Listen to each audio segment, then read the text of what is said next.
All right. Good morning, everyone. I am Christofides Andreou. I am a lecturer at the University of Cyprus, Department of Electrical and Computer Engineering, and today I will be your host. Thank you all for joining us for the much-awaited launch event of Emphasis Research Center. This is a very nice occasion that we have here to have all of you sharing with us. Unfortunately, due to the ongoing pandemic, we had to make this event virtual, have it completely online. But this gives us the opportunity of inviting our colleagues and friends from abroad to share this launch event with us. So thank you once again for joining us for the launch event of the Emphasis Research Center. We will promptly get going with our schedule. We will start with some short talks by the Rector, Tasos Christofides, the Rector of University of Cyprus.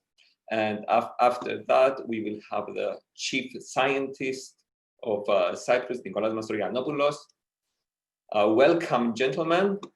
Tasos, I will give up my share screen so that you can get going with your talk. Thank you again for joining us for this.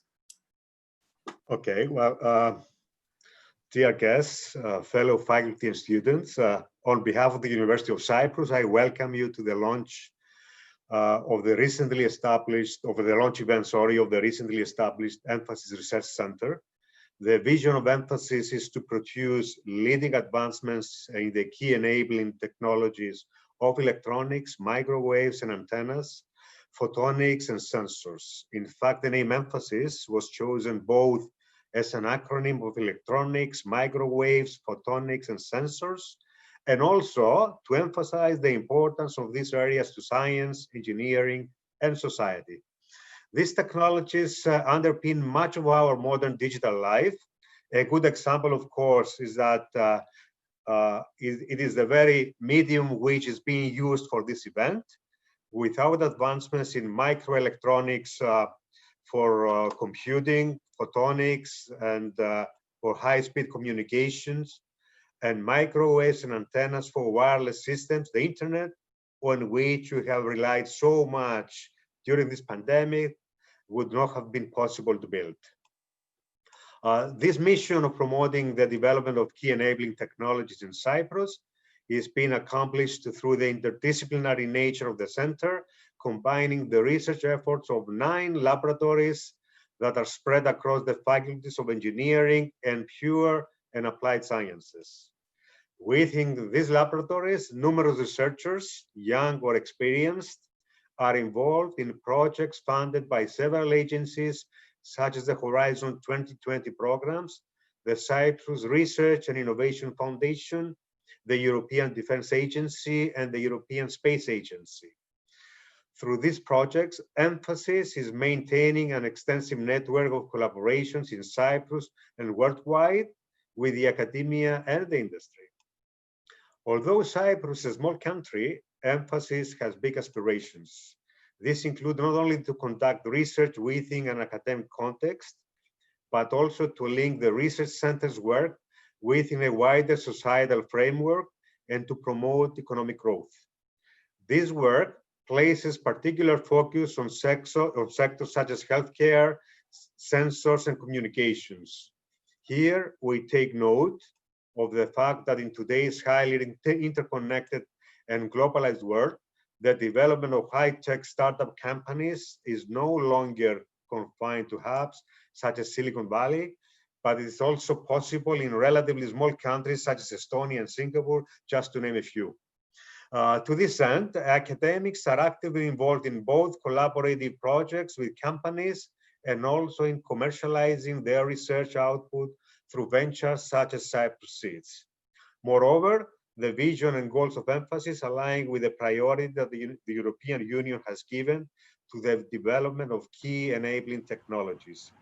This follows the realization that rapid changes in technology are transforming the European economy and society. Key enabling technologies in areas such as micro and nano-electronics wireless devices, and photonics are driving innovations in application areas as diverse as data centers and cloud computing, autonomous vehicles, and the Internet of Things. The integration of physical systems with digital systems is therefore instrumental to the novelties that will improve people's health and well-being and address challenges such as climate change and the aging population. The establishment of research centers such as Emphasis not only enhances the profile of the University of Cyprus, it also raises the prospect of expanding the technology ecosystem of the country. The University Administration and Rector's Council will continue to work closely with the center's director, faculty, and the advisory board to ensure that Emphasis can fulfill its vision and expand its role and position within the international research landscape in key enabling technologies. In closing, I extend a warm welcome to the attendees. I am confident that this online event will stimulate great discussions and will offer many opportunities for collaboration. The online platform removes all geographical boundaries, and I welcome you all to the University of Cyprus. Of course, the online platform removes geographical boundaries, but does not allow us to offer you the traditional Cypriot hospitality. We cannot offer you drinks and food, but in any case, we hope to have you here in the future and offer you some really real Cypriot hospitality. Thank you so much. Thank you, Dr. Christofides. And Dr. Mastroyiannopoulos, please. Thank you very much. Go ahead. Good morning to everyone. Dear Rector of the University of Cyprus, Professor Christofides, dear Professor Iezekiel, Acting Director of Emphasis Research Center, dear members of Emphasis, dear students, ladies and gentlemen. It is with great pleasure that I address you today at the digital launch event of the Emphasis Research Center. I would like to express my gratitude to the people who inspired this initiative and comment on the dedication shown by these distinguished researchers from the departments in both School of Engineering and Pure Applied Sciences of the University of Cyprus.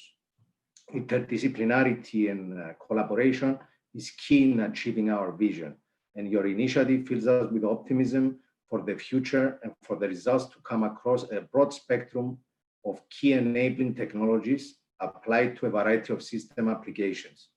Dear friends, as a Chief Scientist and Chairman of the Research and Innovation Foundation, I'm encouraged to see that Emphasis share our national vision to further enhance the local research and innovation community into a robust, viable, and sustainable ecosystem. An ecosystem that is efficient and fit for the future, adding value horizontally across all sectors of the economy. An ecosystem where research and innovation thrive and build opportunities for the economic and social prosperity. Through the development of cutting-edge key enabling technologies in nano-electronic devices, sensors, photonics, and microwave circuits and systems, Emphasis can contribute in economic growth and high value-added employment opportunities, as well as the evolution of high-tech communication and health industry in Cyprus. To this end, the Research and Innovation Foundation is supporting Emphasis through two competitive funded projects. The RF Meta project, funded under the new Strategic Infrastructure Unit Young Scientist program, aiming to establish a new research center focusing on the development on advanced RF electronics for use in adaptive metamaterial technology, and Metasurfaces, funded via Excellence Hub program, aiming to develop a hub of excellence in photonically enabled metasurfaces for 5G applications, with the overall socioeconomic objective of enhancing research and technology. Ladies and gentlemen, in a rapidly evolving amidst unprecedented pandemic, it is now even more vital than ever to embrace result-driven creativity and fuel cutting-edge ideas across all levels of education, society, and industry. For us, through our different capacities under the umbrella of the National Research and Innovation Governance System, but also for me personally, creating strong synergies and cultivating a culture of creativity and innovation are a top priority. These are fundamental in order to develop a productive R&I environment that will strengthen the local ecosystem and create value-added, internationally competitive innovation products and services.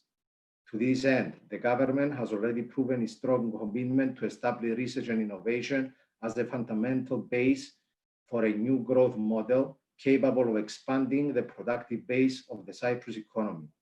To materialize this, it is essential to broaden academia and business cooperation networks, bringing the best talents of our research and innovation community together with local businesses and SMEs, while it's creating linkages with multinational industries, international VCs, and investors, and facilitating access to high-risk capital. It is necessary to recognize the importance and direct impact of research and innovation towards economic growth and social prosperity, and act in unison and alignment to realize our national vision and strategy. Dear friends, I would like to congratulate you once again and wish you every success in your work. Keep evolving with the same devotion, and I can assure you that together we can create new opportunities for our country. Good luck, and thank you for the opportunity to discuss and see this event in real time. Thank you very much. Thank you, Nikola, very much. Your support means a lot to us. Thank you for your kind words. And at this point, I would like to thank both Professor Christofides and Dr. Mastroyiannopoulos, and invite our acting director, Professor Stavros Iezekiel, to give us an overview talk about the work we are currently doing and our future plans for emphasis. Stavros, thank you. Thank you, Christoph. Let me start off by thanking Professor Christofides and Dr. Mastroyiannopoulos for their excellent introductions to this talk. Your presence here is highly valued, and we also value your support for our research centre in its formative years as we seek to establish ourselves both within the local landscape of Cyprus and also on the international scene. So what I would do is share with you an overview of the research centre. If you just bear with me, please. Okay, so as mentioned, I'm Stavros Iezekiel, the acting director of the Emphasis Research Centre at the University of Cyprus. And the objective over the course of the next 30 minutes or so is to give you a broad overview of our existing activities, which are fairly well established through the existing laboratories that we have formed in our various departments here, but also our objectives for the future, our vision of where we would like to go.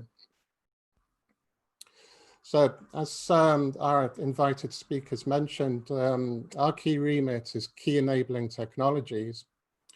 And one of the things that we're accustomed to in modern day life is the rapid pace of technology.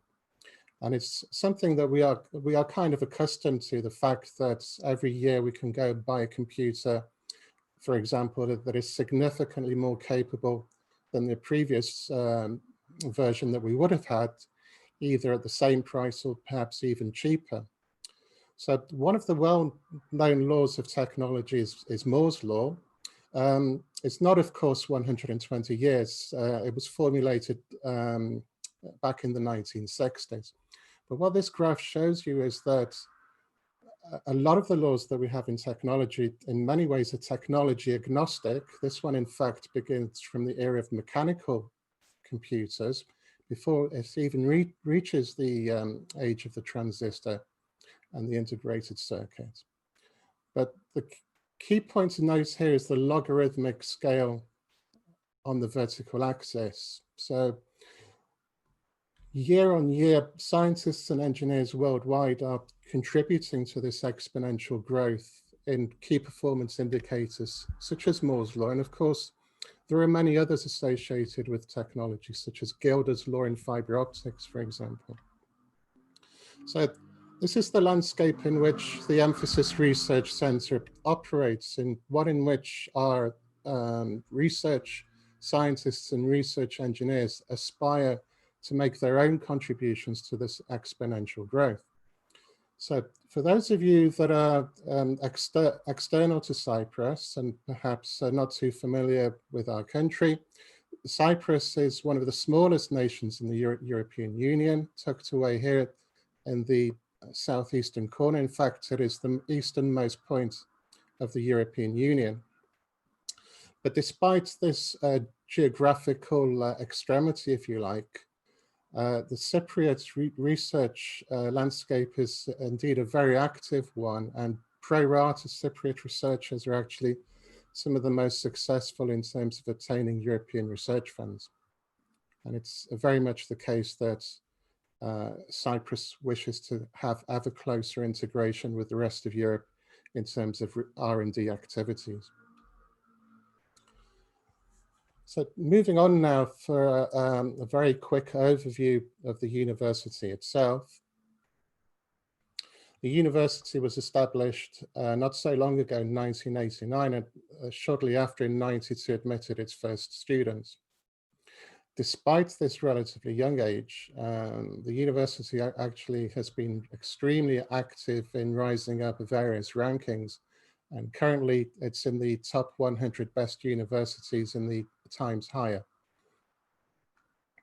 This has been achieved on the back of a very strong track record in research, and in particular in attracting research funding, especially from programs such as Horizon 2020, the European Research Council, and not least the national research programs that are on offer as well. The strong track record that we have here is directly a result of having high standards in terms of recruiting. Our professors hail from several top universities worldwide, such as MIT and Cambridge University, to name but two. And it's these very same high academic standards that we aspire to continue within the Emphasis Research Centre, which is one of three that are hosted in the School of Engineering. So the School of Engineering is actually even younger than university, established almost 20 years ago. It consists of 4 departments, as we see here, rather traditionally civil, electrical, and mechanical, but rather innovative in the fact that we also have architecture included there. And then of the research centres that sit under the School of Engineering that are actually hosted by the School of Engineering, we have 3. The Nereus Centre, dealing with research in various aspects of the water. The Phos Research Centre, with a strong track record in sustainable energy. And the youngest of the 3, which is the Emphasis Research Centre, which we are formally launching today in this presentation. So what exactly is Emphasis? Well, the Rector actually kind of gave the game away in terms of what the acronym stands for, but I'll kind of pretend that we don't know for the moment. So Emphasis, as the Rector did say, is an interdisciplinary research centre. It focuses primarily on 3 departments, as we see here, from the School of Engineering and the School of Pure and Applied Sciences of the university.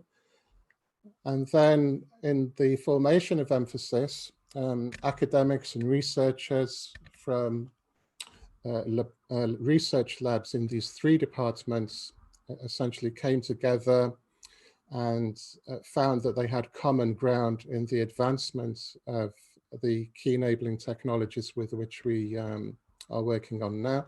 And so Emphasis was formed. So the word emphasis was chosen primarily for 2 reasons. The first is that it's a strong word. We seek to emphasize things, and our aspiration here is to emphasize our contributions to electronics, microwaves and antennas, photonics, and sensors.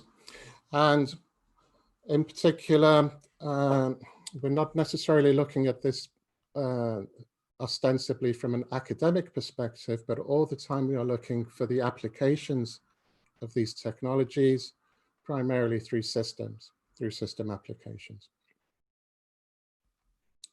So the four key pillars of the Emphasis Research Center, as we've said a few times now, are broadly in the domains of electronics, microwaves, photonics, and sensors. Across these domains, we cover a very broad range of the electromagnetic spectrum, ranging from, well, in fact, in some instances, ranging from DC, but certainly ranging from the RF end of the spectrum through microwave, millimeter wave, through the optical part of the spectrum, all the way through to photonics and terahertz. And then in terms of looking at cross-sectorial application of these technologies, you will find in the presentations later on that you see today that the applications cut across several important sectors, including the biomedical, communications, monitoring, transportation, and the evolving area of smart systems, Internet of Things, and Industry 4.0. So there isn't really enough time to go through all of these applications, but if we just pick one of them, which is the area of automotive engineering and the strong trend to both move to autonomous vehicles and also to minimize the number of road fatalities, which currently stand in excess of 1 million people per annum worldwide. We see here a classic example of the fusion of some of the technologies with which we work in the Emphasis Research Center, ranging from radar systems, for example, that would extend to the millimeter wave part of the spectrum, LiDAR, which is essentially the optical version of radar, well-established camera technologies, and also ultrasound sensors, which practically all vehicles have nowadays in terms of assisting them with parking. And in fact, if you were to buy a modern day car, certainly a high-end car, much of the price that you would pay for that is associated with the electronics and the sensors and the various systems that go together to make it pretty much something that nowadays is verging on an intelligent system. I don't have a slide to show, but practically all of us today have a smartphone in our pockets. And again, that is a classic example of the fusion of a variety of technologies, especially at the physical layer, the physical level with which Emphasis works in terms of the microelectronics and computing, the flat screen, the touch screen, the satellites, the receiver technology for GPS navigation, and essentially nowadays, you name it, it exists on a smartphone in a package that fits inside of our pockets. And for someone of my age, and I don't necessarily count myself as an extremely old person, I hope not anyway, something like that was in the realm of science fiction at the time that I was at university. So this points back to my first slide, the exponential growth of technology in terms of the capabilities of technology. And within that, the vision of Emphasis is to be a part of that as an internationally competitive research center.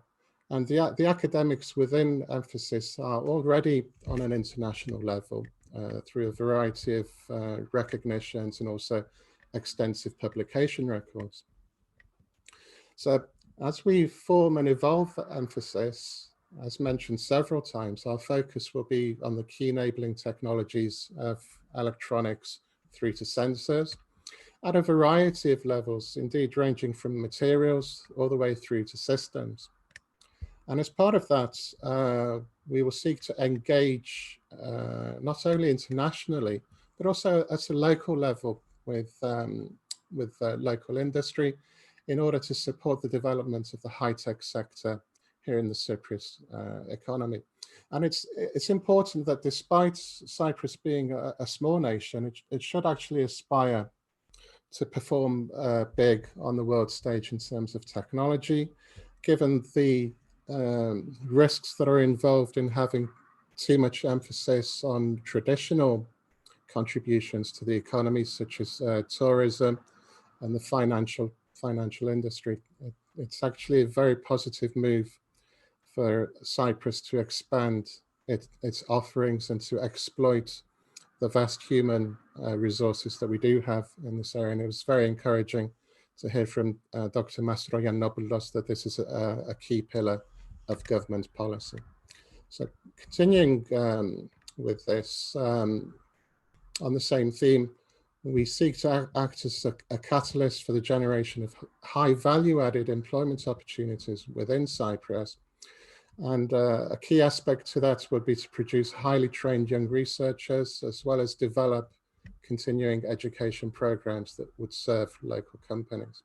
And in doing so, our longer term vision would be to essentially replicate the success stories of centers such as IMEC, A-STAR, and the Tyndall Research Institute, which, if you notice, are in relatively small countries. So that goes back to what I said earlier. Just because Cyprus is small, it does not mean that we cannot think big. So in terms of the ecosystem that we seek to evolve, emphasis sits within the University of Cyprus, and we seek to engage a number of stakeholders ranging from the public sector on a national level, that is, universities and researchers worldwide.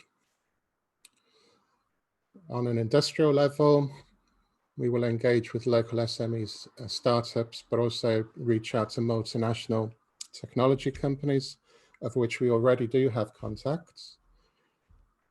And another aspect of our work will be to commercialize what we produce, and here associations with venture capital and entrepreneurship facilitators and incubators and initiatives such as the Cyprus Seeds program will be vital to that success. Of course, it's not all about research. There are also aspects of training and outreach involved. So prior to the pandemic in 2019, we were able to run some internships in which we were able to offer opportunities to undergraduate and master's students. Many of them are actually from universities outside of Cyprus, to gain some first-hand experience in our laboratories in terms of performing some elementary research projects. And coupled with that was the offering to them of training seminars and workshops across the broad spectrum of our activities. And then in terms of outreach, here you see the inaugural issue of our newsletter, which was launched last month. So that's hot off the press, as they say, and that's available for download. That's exclusively available electronically.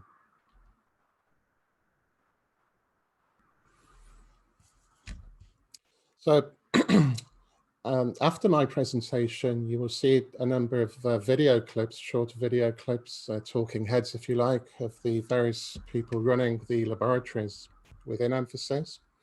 And there are several, as you see them here.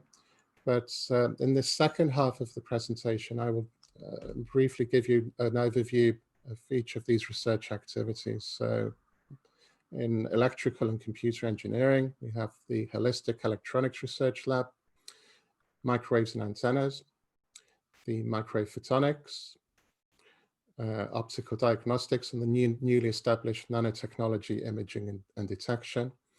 And then over in physics on the main campus, we have the Laboratory of Ultrafast Science, condensed matter physics, and then some cutting edge activities in spintronics and nanomagnetics. And a word here which I'm sure I will have trouble pronouncing, not a very well known word, volatolomics.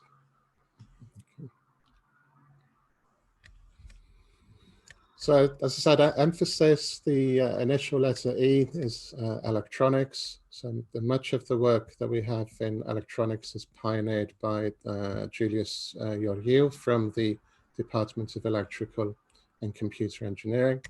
And within this laboratory, they have a broad range of activities and expertise, ranging from areas such as low power electronics, ASIC design, MEMS, and a lot of this has been applied across a broad range of applications, including biomedical systems, radiation tolerant space applications, and the development of biomimetic systems.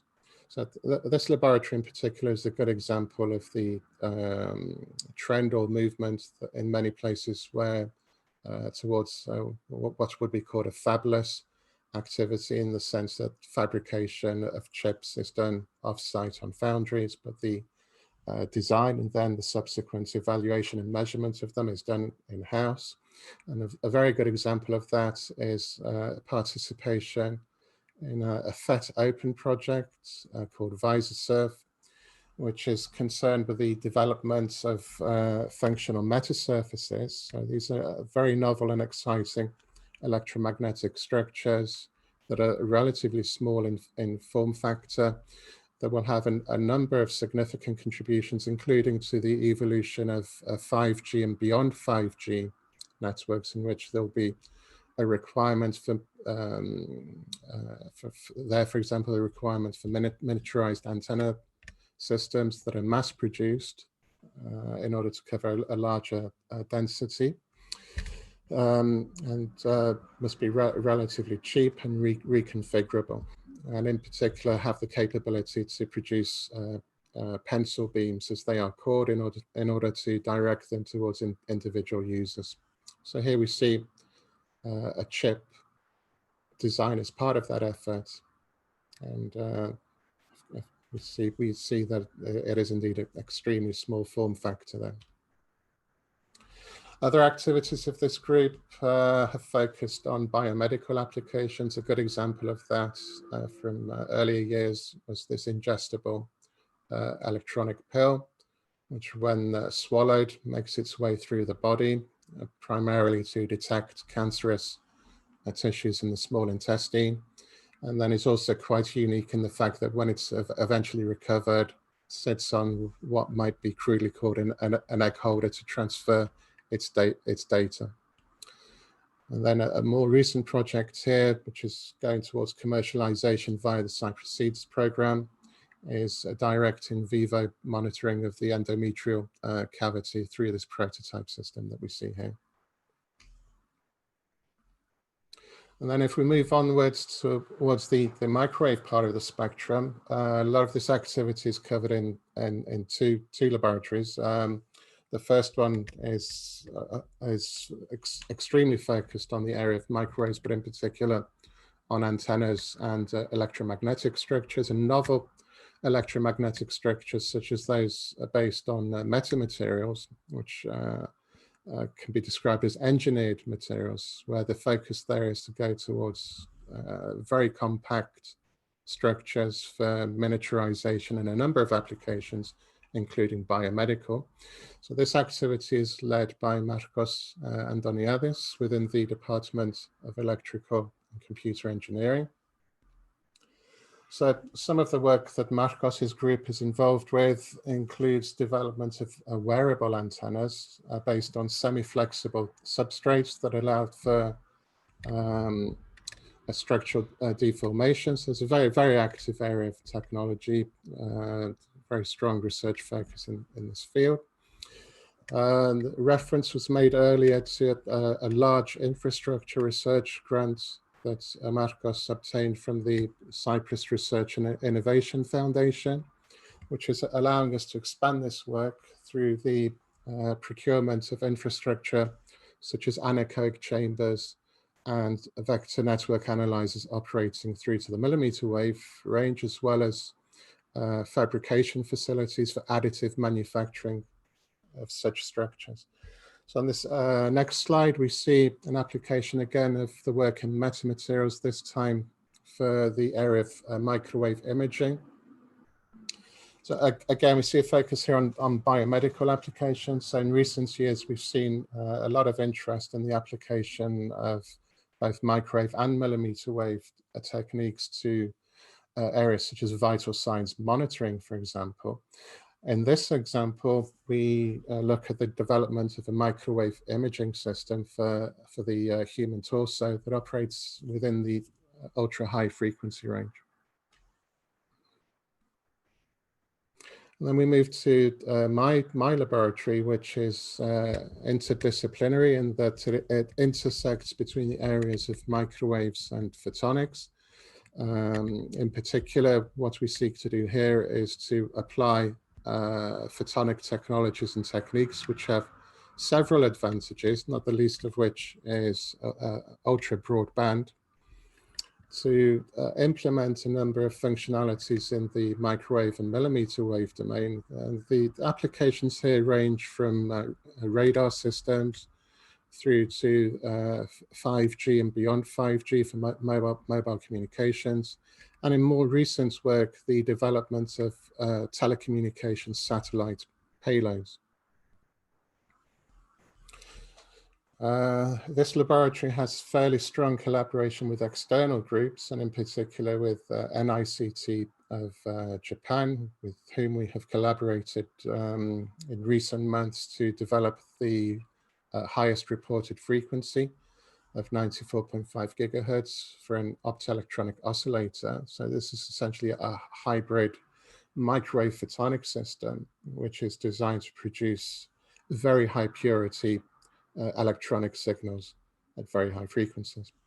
And then the other aspect of the work in this lab is a trend towards the development of photonic integrated circuits, where the advantages are numerous, especially in terms of space applications, where we're looking at trying to save on the size and also the weight of components by going towards chip-based solutions. So this is an example of something that was fabricated recently as a frequency discriminator circuit for application in analog microwave fiber optic links, such as the ones that would be used to connect an antenna, for example, with a remote station several kilometers away.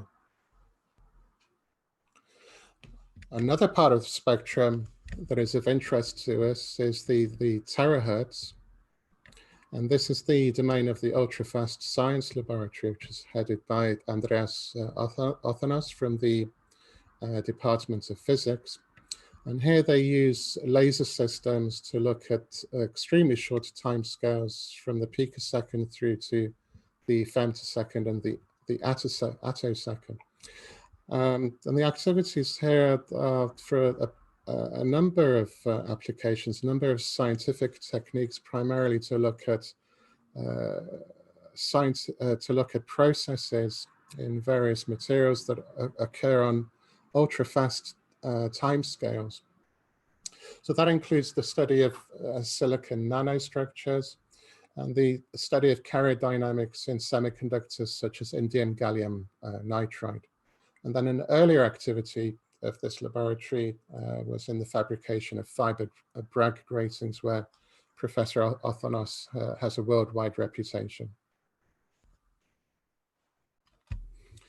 Staying within physics, Grigoris Itskos is primarily pioneering research in quantum dot-based devices.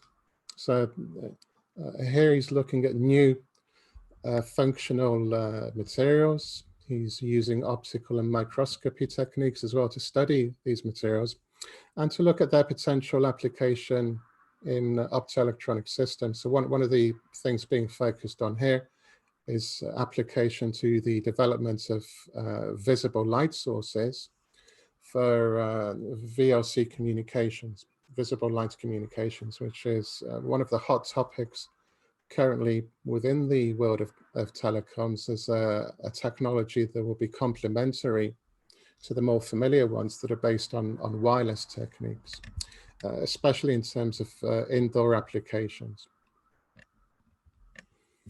Grigoriou is running a number of large projects, including another infrastructure project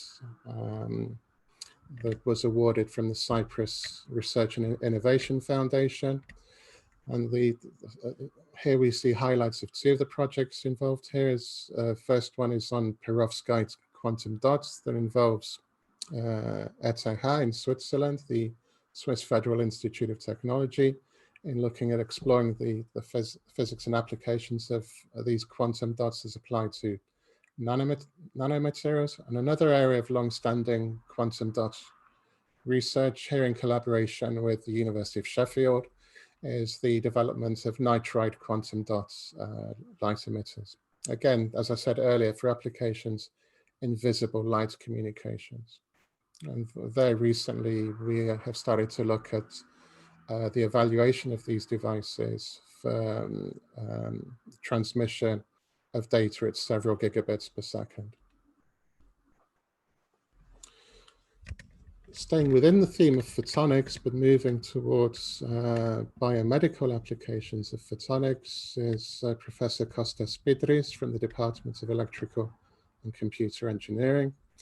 And his forte is the development of novel contributions to techniques such as optical coherence tomography, where he is a pioneer in this field, having collaborated with Harvard Medical School on looking at, for example, accurate identification of precancerous and cancerous regions.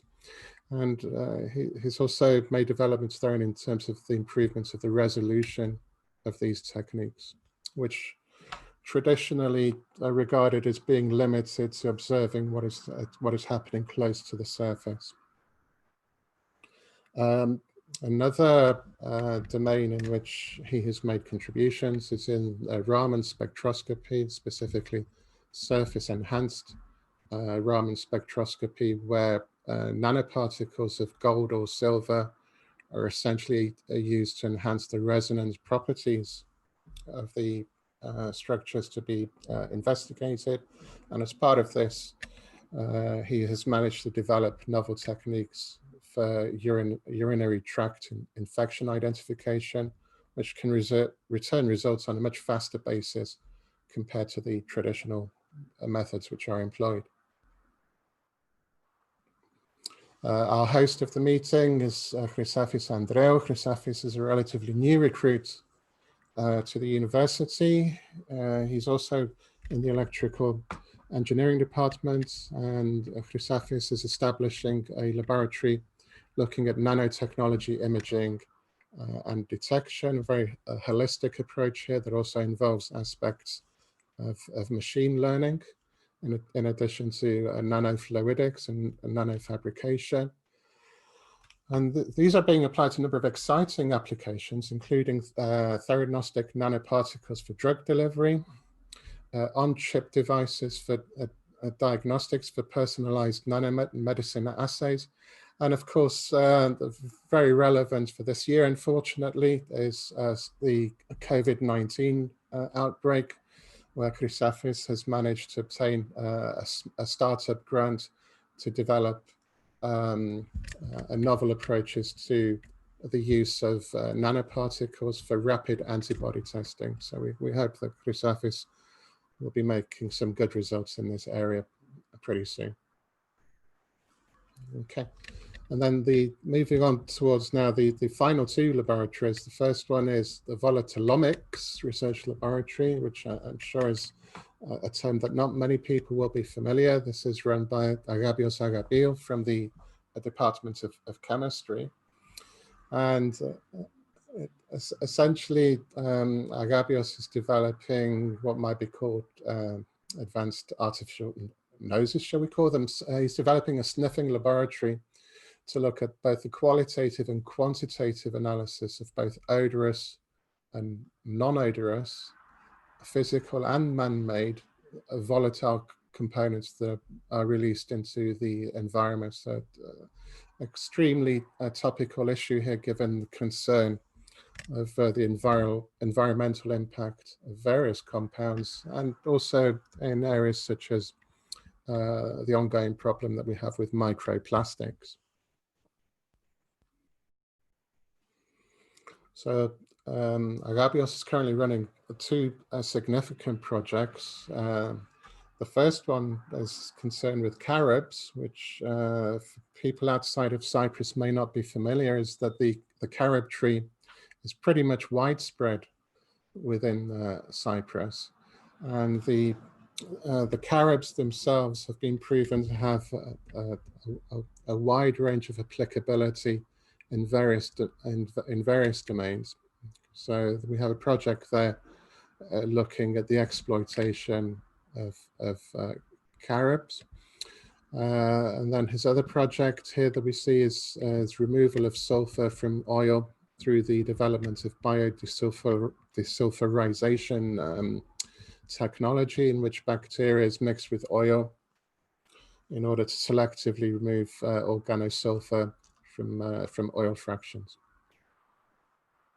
Okay, and then last but not least is Theodripiniotis from the Department of Physics, an expert in the domain of spintronics and nanomagnetism, which can be harnessed for several uses, including the development of flexible electronics, the development of novel spintronic-based techniques for application in memory, but also quantum communication, and the combination of logic circuits with memory. And then in terms of sensing-based applications, again, people outside of Cyprus may not be aware that significant reserves of natural gas are estimated to lie offshore the island of Cyprus. And so there is a nascent oil and gas industry being developed here. So this will obviously have a significant need for a variety of sensing techniques. So here we see that Theo is involved with the development of magnetic nanostructures for application to geophysical remote sensing techniques. So applications here would include the monitoring of subsurface at large depths, as in the recovery of oil and gas reserves offshore. Okay, so thank you everybody for bearing with me. I hope that I kept to time. One of my first slides was titled "The Singularity is Near."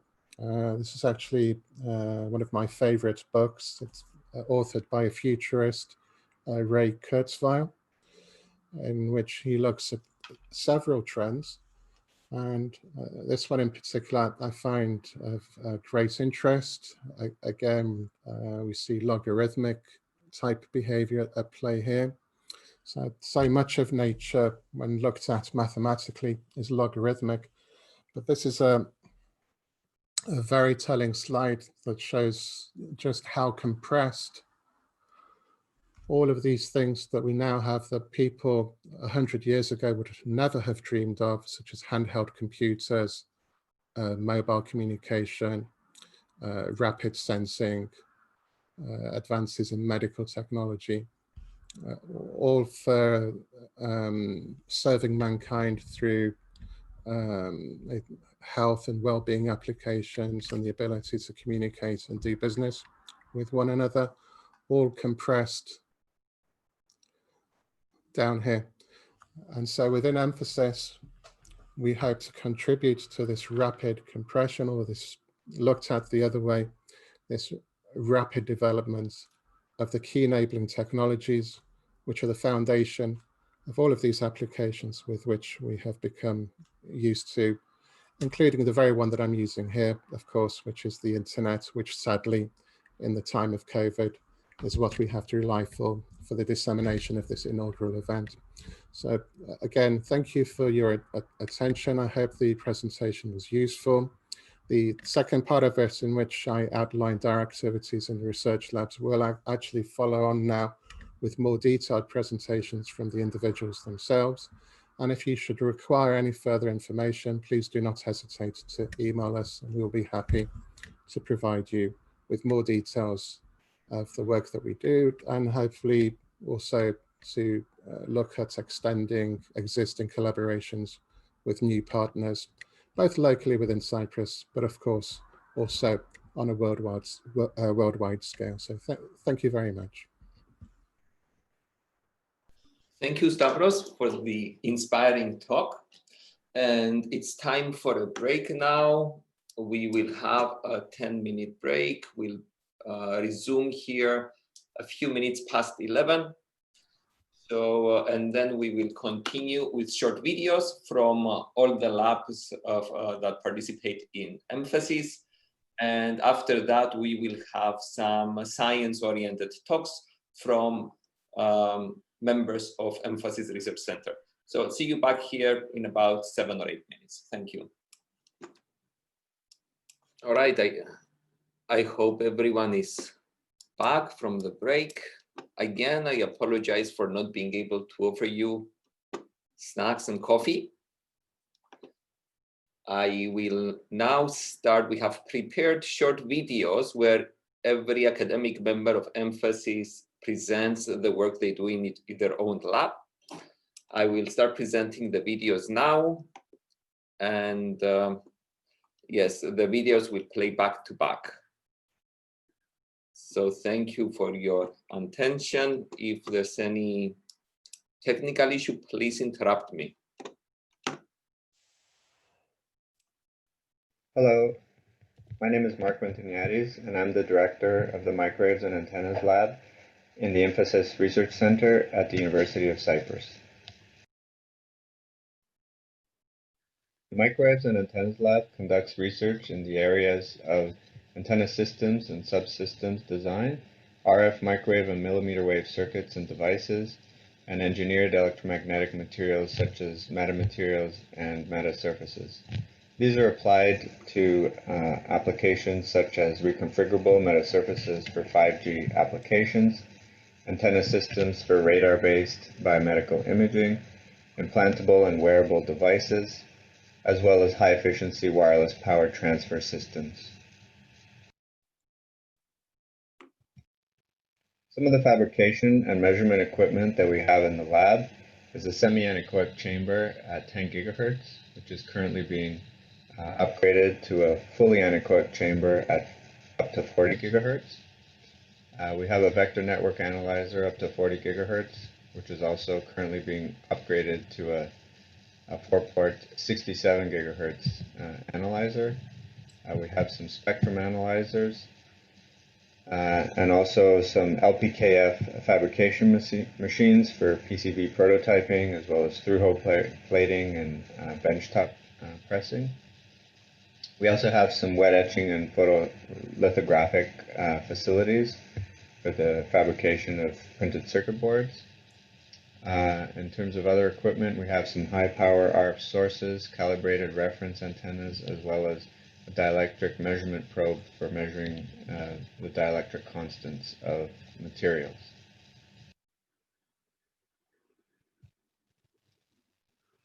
We also have a complete benchtop PCB handling stations, and these include microscopes, precision measuring and handling equipment, as well as precision soldering stations. In terms of software packages, we have the latest computer-aided design software, including ANSYS, HFSS, CST, ADS, AWR, as well as COMSOL. This is a short video of some of the fabrication equipment that we have in the lab. Starting off with our CNC milling machine here, the latest addition to our lab, some of our precision microscopes, as well as some of the soldering stations that we have available there.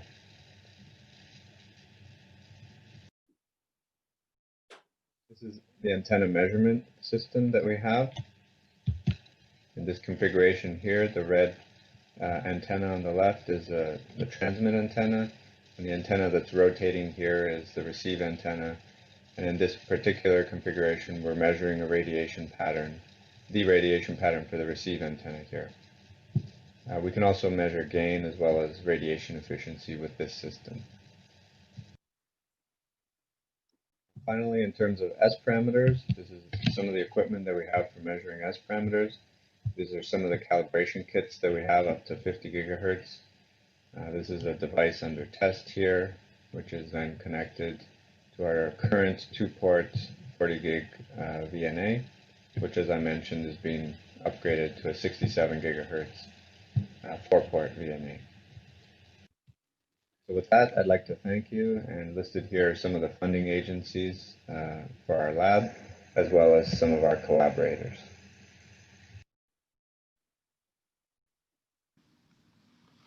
Monitoring of volatile organic compounds is of increasing importance in many application fields, such as environmental monitoring, indoor air quality, industrial safety, fire detection, and health applications.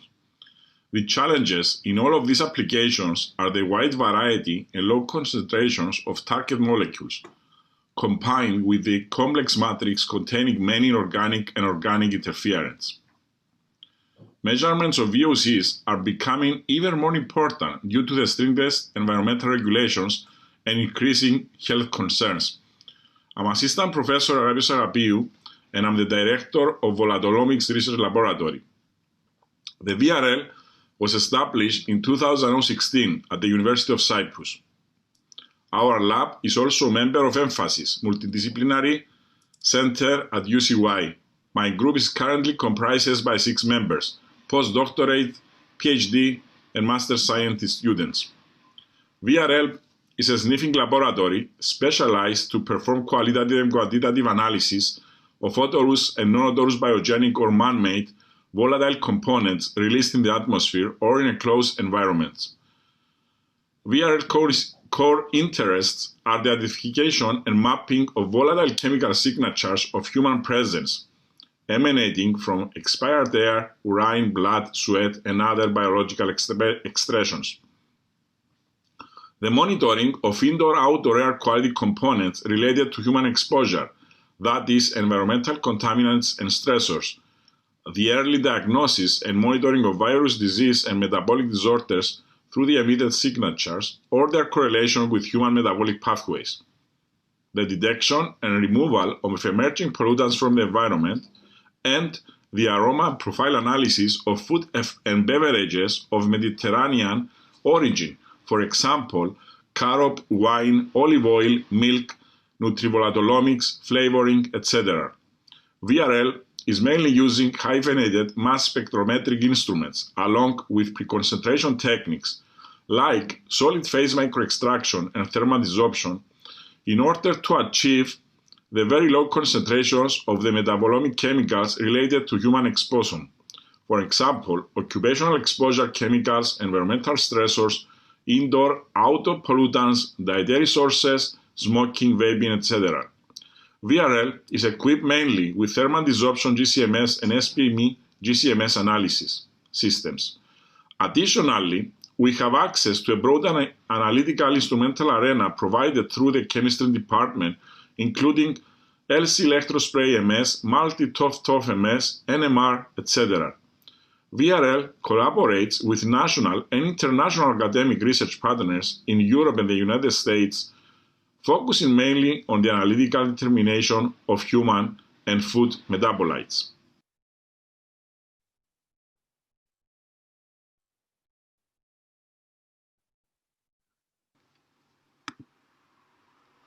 Molecules in our environment and in our body affect our health and our well-being. However, these molecules are too small to see. Our mission is to make sensors for molecular markers of disease in the quest to provide smart, preventative, and personalized medicine. My name is Christofides Andreou, and I am the principal investigator of the Nanotechnology, Imaging, and Detection Laboratory. Our lab is part of the Department of Electrical and Computer Engineering at the University of Cyprus.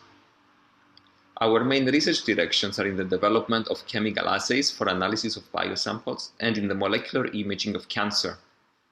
We develop technologies that help us form a bridge from the nanoscale, the size of molecules, to the scale of the human senses, in order to reveal molecules related to disease and then help in reaching a diagnosis and recommend an appropriate treatment. These technologies include microdevices and nanoparticles. Our nanoparticles are engineered to locate and identify specific molecules. In the body, the nanoparticles help us reveal the presence of cancer through medical imaging or deliver a pharmaceutical for targeted therapy. Outside the body, we use them for analysis of biofluids, for example, in the detection of viruses in saliva. Our microdevices can manipulate small amounts of liquids automatically and reproducibly, with very high precision, and perform chemical analysis quickly and with very little sample. We also use these devices for biological tests with cells or with model organisms like zebrafish. These type of devices are often called labs on a chip because they can perform many types of analysis on a small integrated unit. Additionally, we use computational techniques to simulate and optimize our systems and algorithms based on machine learning to interpret our results and make predictions for new samples. We have capabilities for chemical synthesis of different types of nanoparticles and for fabrication of microfluidic devices using 3D printed molds. We mainly focus on optical techniques like Raman spectroscopy and microscopy for imaging and analysis. Our main projects at the moment include the development of nanoparticles for imaging and treatment of aggressive breast cancer, diagnosis of urinary tract infections, and rapid testing for the coronavirus SARS-CoV-2 that causes the disease COVID-19. Our lab consists of 3 postdoctoral researchers, 2 graduate students, and a number of undergraduates. Most of our funding at the moment comes from internal university sources and the Cyprus Research and Innovation Foundation.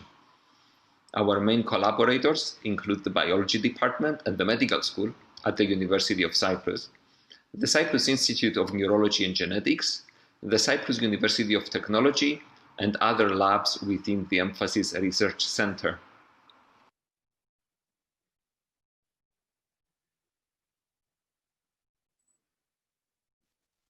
Welcome to the Optical Diagnostics Lab of the University of Cyprus. When light interacts with human tissues or other living organisms, it is altered in ways that can reveal underlying pathologies or pathogenesis.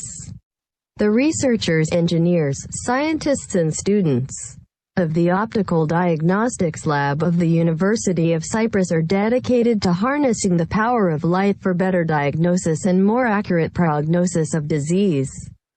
This research aims at combining microstructural imaging with biochemical spectroscopic analysis and advanced machine learning and artificial intelligence algorithms to enable faster diagnosis and improve the survival of patients suffering from cancer or infectious disease. Optical coherence tomography, or OCT, works by detecting infrared light reflected from tissue and determines the depth of its origin within the tissue by comparing this light with the light reflected from a mirror. If the light beam is scanned over the tissue, it can be used to create three-dimensional images of the tissue microstructure. The Optical Diagnostics Lab has developed novel techniques to extract useful information from OCT images, such as the dispersion and index of refraction. These features combined with advanced image processing can effectively detect cancer in a variety of organs and possibly determine its aggressiveness and the patient's prognosis. In a pilot study conducted by the University of Cyprus and the Nicosia General Hospital, the proposed technique has been shown to detect cancer in the gastrointestinal tract with more than 90% accuracy. When light hits molecules in tissues, its spectrum of wavelengths or colors can change depending on the molecules it has encountered. The detection of light reflected at different wavelengths, called Raman spectroscopy, can be used to determine the biochemical composition of the material under investigation. Unfortunately, the light reflected back with a changed wavelength is very weak. However, the intensity can be enhanced if the molecules are in close proximity with gold or silver nanoparticles. The nanoparticles, which are more than 100 times smaller than a human hair, can be excited by a laser and vibrate, resulting in highly bright light as seen in surface-enhanced Raman spectroscopy, or SIRS. The Optical Diagnostics Lab has employed SIRS for the diagnosis of urinary tract infections. Usually it takes 24 hours, using urine cultures, to identify whether bacteria exist in urine and confirm the diagnosis of a urinary tract infection. Furthermore, it requires another 24 hours and another culture to identify the most appropriate antibiotic to fight the disease. The lab has shown that, using SIRS, the bacteria causing a urinary tract infection can both be identified and their sensitivity to antibiotics determined within 2 to 4 hours with an accuracy of more than 85%. In order to fully utilize the data generated by the lab, as well as achieve the most accurate diagnosis and prognosis, the researchers employ advanced machine learning and artificial intelligence algorithms to better explore, exploit, and understand the data. These techniques include support vector machines, ensembles, and deep neural networks. Please feel free to contact the head of the Optical Diagnostics Lab for more information or to learn more about exciting new research.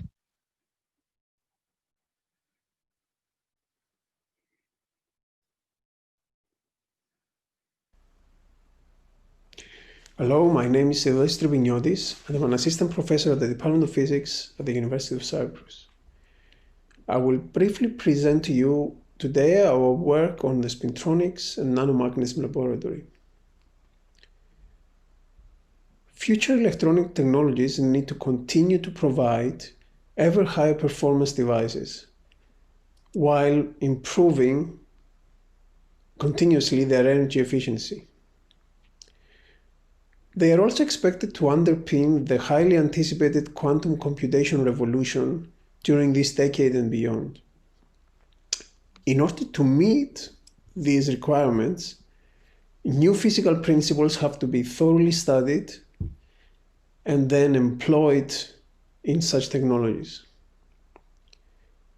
Electronics, as we know it, has so far only utilized a property of the electron called the charge. Another property of the electron, the so-called spin, which is of quantum origin, has largely been neglected. In our laboratory, we study spin physics with the aim to identify methods of manipulating and transporting spin for device applications that will fuel future electronic technologies. This work is carried out on high purity nanostructures that we make using ultra-high vacuum techniques, and then we use a variety of experimental probes to study how spin behaves in such systems. Our experimental probes include optical or microwave magnetometry, imaging at the nanoscale, and spin manipulation using microwaves. Our current projects include transport and manipulation of spin in organic semiconductors for low-cost and flexible spintronic devices, and also controlling spin in nanostructures in such a way that we enable high-contrast imaging or probing of such structures at large distances. And this ability can be used to enable subsurface geophysical mapping for energy and environmental applications.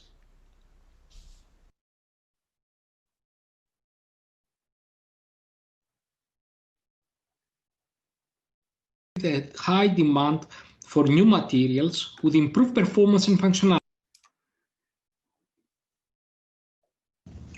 The quest for smaller, faster, and more efficient electronics and optoelectronics has generated a high demand for new materials with improved performance and functionality. My name is Grigoriou, and I'm the coordinator of the Condensed Matter Physics Laboratory at the Physics Department of the University of Cyprus. In my group, we used advanced optical and microscopy techniques to study novel materials.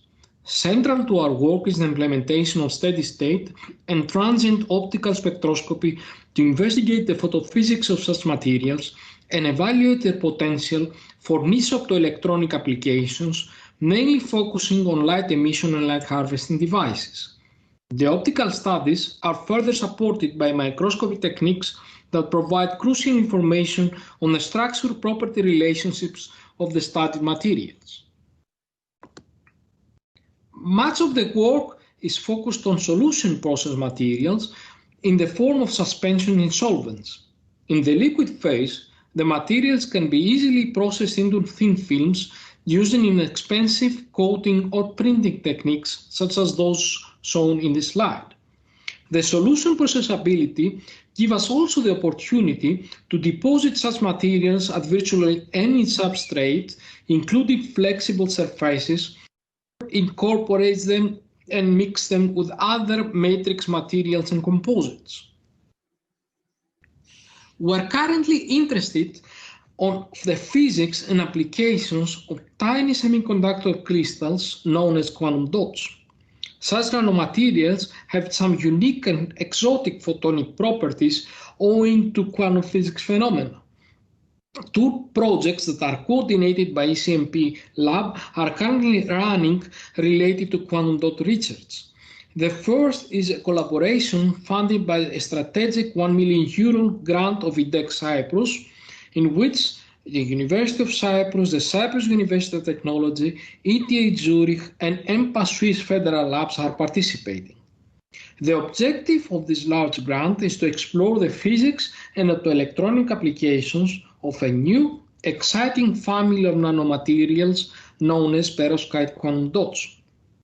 The second project is conducted with an EU-funded Marie Curie Fellowship with a view of combining two very important technological families of materials, namely nitrides and semiconductor quantum dots, to produce high-performance emitters for displays and solid-state lighting. The ECMP lab is currently composed of 2 postdocs, 2 PhD students, 1 master's student, 1 undergraduate diploma physics student.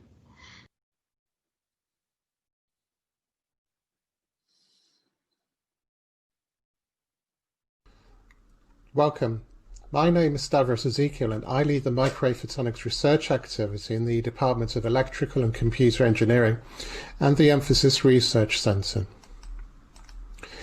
As the name implies, the Microphotonics Research Lab at the University of Cyprus is concerned with the interaction between the microwave and optical parts of the spectrum, and in turn the fusion of electronic and photonic components, mostly for applications in communications and radar. Now, by itself, microwave technology is known to form the backbone of wireless systems such as satellite and mobile communications, while photonics has enabled high-speed optical fiber telecoms that form the backbone of the internet. In microwave photonics, our motivation is to exploit the massive bandwidth and the low losses of optical fiber in order to either improve the performance of microwave systems or to add new functionalities that would not be possible with an electronics-based approach. A good example of this is our contributions to 5G research through fiber radio, in which it is possible to transmit both the data and the microwave signals used for their eventual wireless transmission over several kilometers of optical fiber. Of added importance here is the fact that 5G and indeed beyond 5G networks will require large numbers of compact, low-power antennas and the ability to operate at much higher frequencies. Here, for example, we have collaborated with partners in the UK, Germany and Japan, setting a recent world record for the highest frequency of 94 GHz for an optoelectronic oscillator. Devices such as these are of interest in areas such as radar for the detection of foreign object debris on runways, or for linear cell-based high-speed train communications. Much of the work in microphotonics has made use of the commercially available components you would find in high-speed fiber optic communications. This, however, is similar to what would have been the approach based on discrete transistors in the electronics industry of the 50s and 60s. What really enabled the electronics revolution was the development of integrated circuits, otherwise known as silicon chips. Similarly, in recent years, we have seen the emergence of integrated photonics.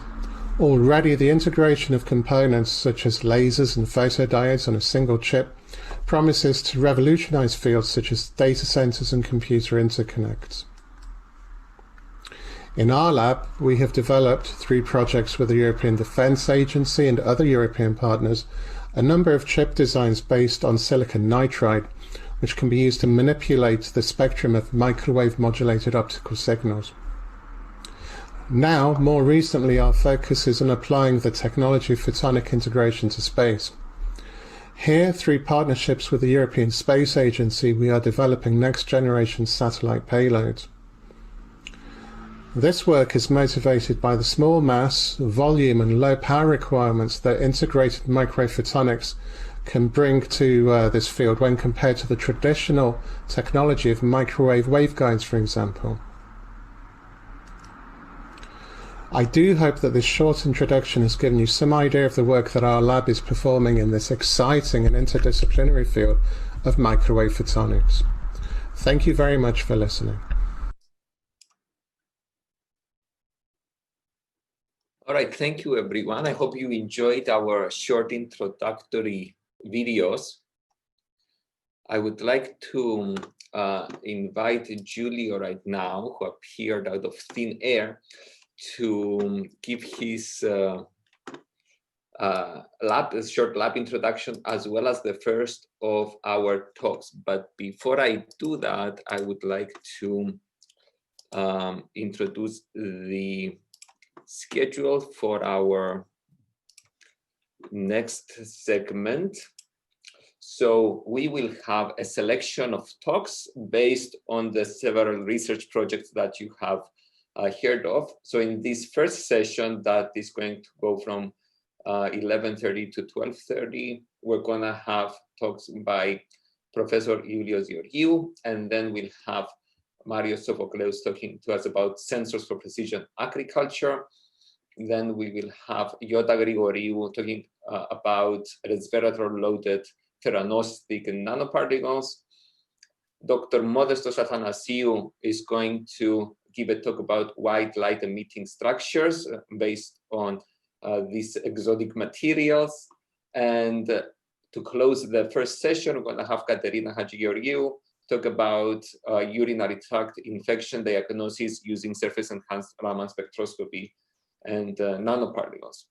After this, we'll take a short break and continue with the second session. So, Julius, I'll give the floor to you. Thank you. Thank you, Christofi. Okay, so this was instead of the video presentation. I'll give a brief overview about the lab. I'm Julius Georgiou. I'm an associate professor at the Department of Electrical and Computer Engineering, and I'm the director of the Holistic Electronics Research Lab, which is also a member of M. So what's our mission? Well, we want to conduct leading research into electronic circuits and systems using a holistic approach.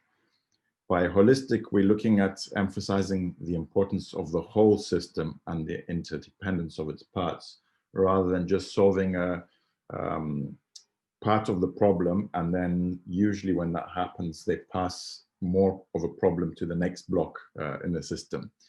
So in order to do these system-level designs, we combine analog, mixed signal, and digital integrated circuit design. So we design our own chips and we have them fabricated at free play foundries. For example, Taiwan Semiconductor, which is where Apple fabricate their chips. And we also, if need be, we design our own sensors, as well as you'll see in one of the examples I'll be talking in the latter talk. And these in the past have included MEMS sensors, chemical sensors, and optical sensors. And usually the themes that we apply these are to biorelated or biomimetic systems, but it's not always limited to these areas. So through being a member of Emphasis, our laboratory has the opportunity to apply our skills in very cross-disciplinary research with members from other departments and faculty. So this mixing of different disciplines usually brings much fruit to research. So in terms of funding, since 2005, through competitive research grants, we've brought in about 3.7 million euros, and that comes to about 250,000 euros per year.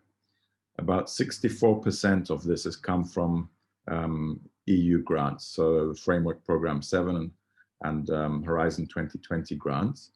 And the remainder has come from the Cyprus Research and Innovation Foundation, and also from private or industry funding. For example, Medel is a company that makes cochlear implants based in Austria, and they've sponsored some of our research, as well as Cyprus Seeds, which is from the diaspora, who are putting forward funding to help commercialize innovative research.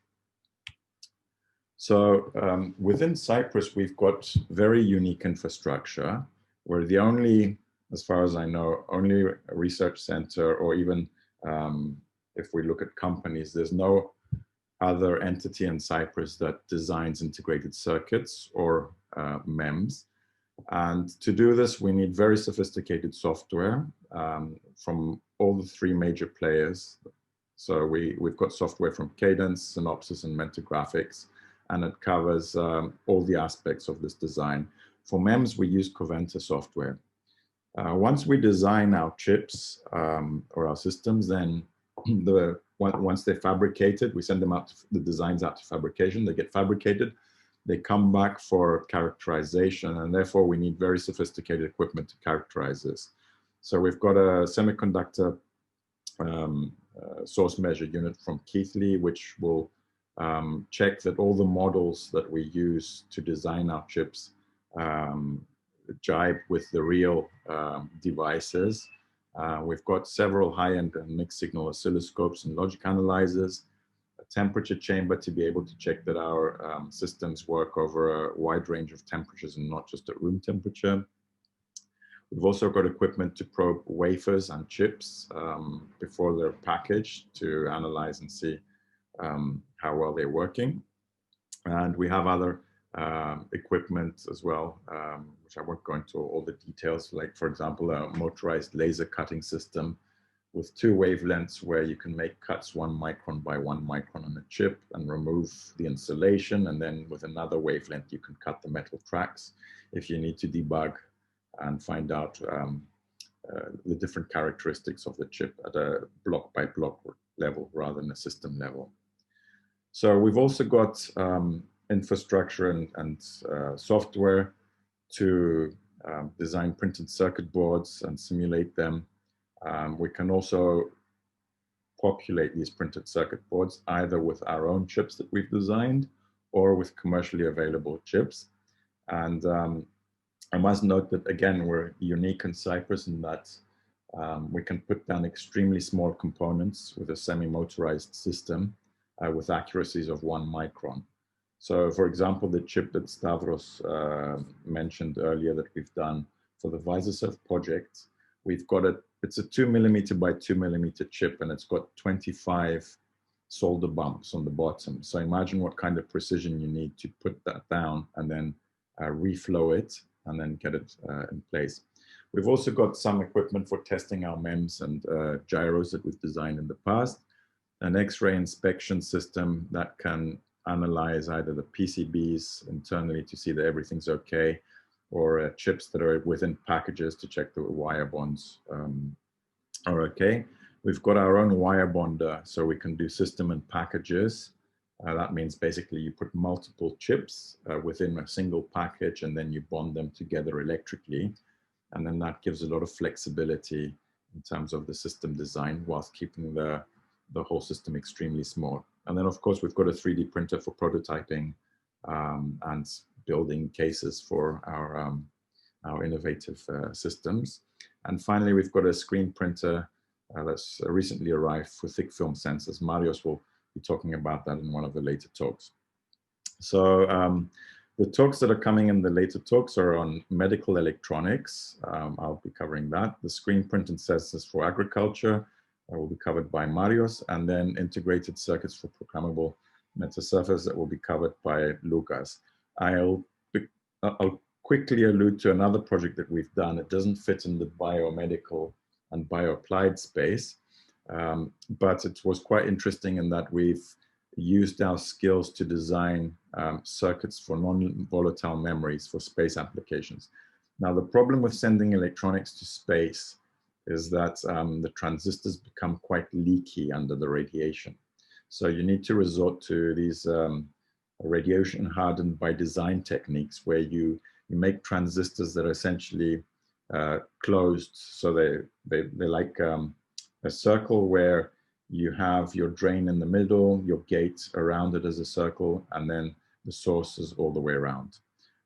So for this, we had to collaborate with some, it was part of a FP7 project, and we collaborated with a number of different partners for testing these. The student that was working on this went to various different locations to bombard these circuits with gamma rays, X-rays, heavy ions like xenon, krypton, and protons to make sure that they would be able to survive the difficult environment that is found in space. So this is the current team. You know, a lot of people have come and gone within the lab, but this is typically the size of the lab, which includes postdocs, PhD students, and also undergraduate students who like to work on research projects. So that's the introduction of the lab. Now switch presentations, and I'll go into a little bit more detail of the kind of projects that we do in medical electronics. Okay, so no need to introduce myself. I introduced myself in the previous one. So in this talk, I'm just going to single out a few projects that we've done over the years. The first one is on a vestibular implant. This kind of follows on from the work that I had done as a PhD student. It was on cochlear implants for hearing. This is more for implants for balance relocation. I'm going to talk about an image sensor that's extremely low power that we developed that's suitable for bionic vision, a project on cancer screening of the small intestine, and a field vitals monitoring system. So all of these are driven by real problems that there are, and we find solutions by applying our key enabling technologies to these real problems. So in Europe and the United States alone, there are about 13 million people that are suffering from incapacitating balance-related disorders. And this results in them having vertigo, dizziness, nausea, and blurred vision. And the causes of this incapacitating balance-related disorder could be aging, it could be from exposure to an ototoxic drug. You know, you wouldn't expect that to happen, but if someone gets meningitis, then the doctors have no choice but to give very strong drugs to save them, and that could damage part of their balance system. There's Meniere's disease, and so on. So we expect that at least 5% of these could benefit through a vestibular implant, which is basically an electronic system that will stimulate the nerves related to the balance part of the cochlea and bring back a sense of balance. So before going into that, I'll quickly mention that inside the inner ear, we have a part that's responsible for the hearing. This is in the cochlea. And there's a part on top responsible for the balance, where the semicircular canals. And the way that this balance part works is there's a fluid inside this bony structure, and there's 3 orthogonal, let's call them donuts for the moment. And these fluid-filled donuts, when you rotate your head in one direction and another, the fluid tends to stay in the same position, So it flows relative to the movement of the head, and there's a mechanism here for detecting that movement. So we designed a prototype implant that made use of an application-specific integrated circuit that we designed. And whilst we put a lot of energy into making this ASIC burn very little power so that the battery could last days or even up to a week, we found that the existing gyroscopes were too power hungry. So gyroscopes use about 7 milliwatts per axis, and that for an implant is a substantial amount of energy.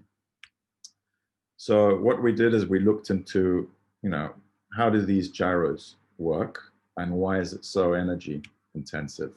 So here's one particular kind of gyro. What you have is you have some silicon masses. This is called a MEMS device, a microelectromechanical system. So you have a silicon mass which electrostatically is vibrated in this axis. And you have the same thing happening here in the opposite, out of phase, in the opposite direction. So as you rotate the whole device, because it has momentum going in a particular direction, it tends to come out of plane. And then you can detect that out of plane movement through changes in capacitance at these comb fingers. But in order to get enough sensitivity, this has to be vibrated at 100,000 times per second. It goes back and forth 100,000 times per second, which is something that basically uses up a lot of the energy. So going back to the human system that I explained earlier, you see that you don't need any kind of vibrating structure and it's very low power. So our train of thought was, well, why don't we build something like that, where we'll try and make a very small structure with something that looks a bit like a donut, fill it up with fluid, and then have some kind of sensing membrane to detect the motion of this fluid, which will be in the opposite direction with regards to the shell holding the fluid. So if I rotate this device in this direction, then the fluid will stay stationary, and that will exert pressure in the opposite direction on the membrane. So, we, despite being told by various other researchers, oh, this will never work, we went ahead and designed a system where we basically broke our donut into 4 quadrants. This is a top side and this is a bottom side as you flip it over.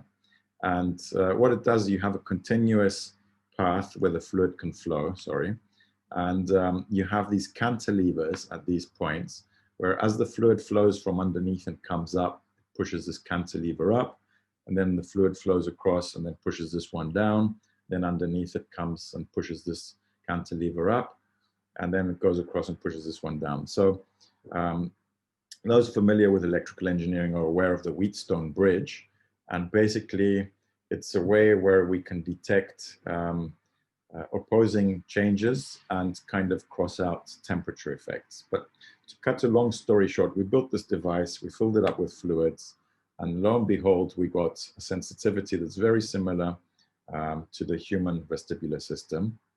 And the power consumption was substantially less than existing gyroscopes. So this is about 20 times less, and it hasn't been optimized. This was a first cut, and we expect we could get to 100 times less power than existing gyroscopes.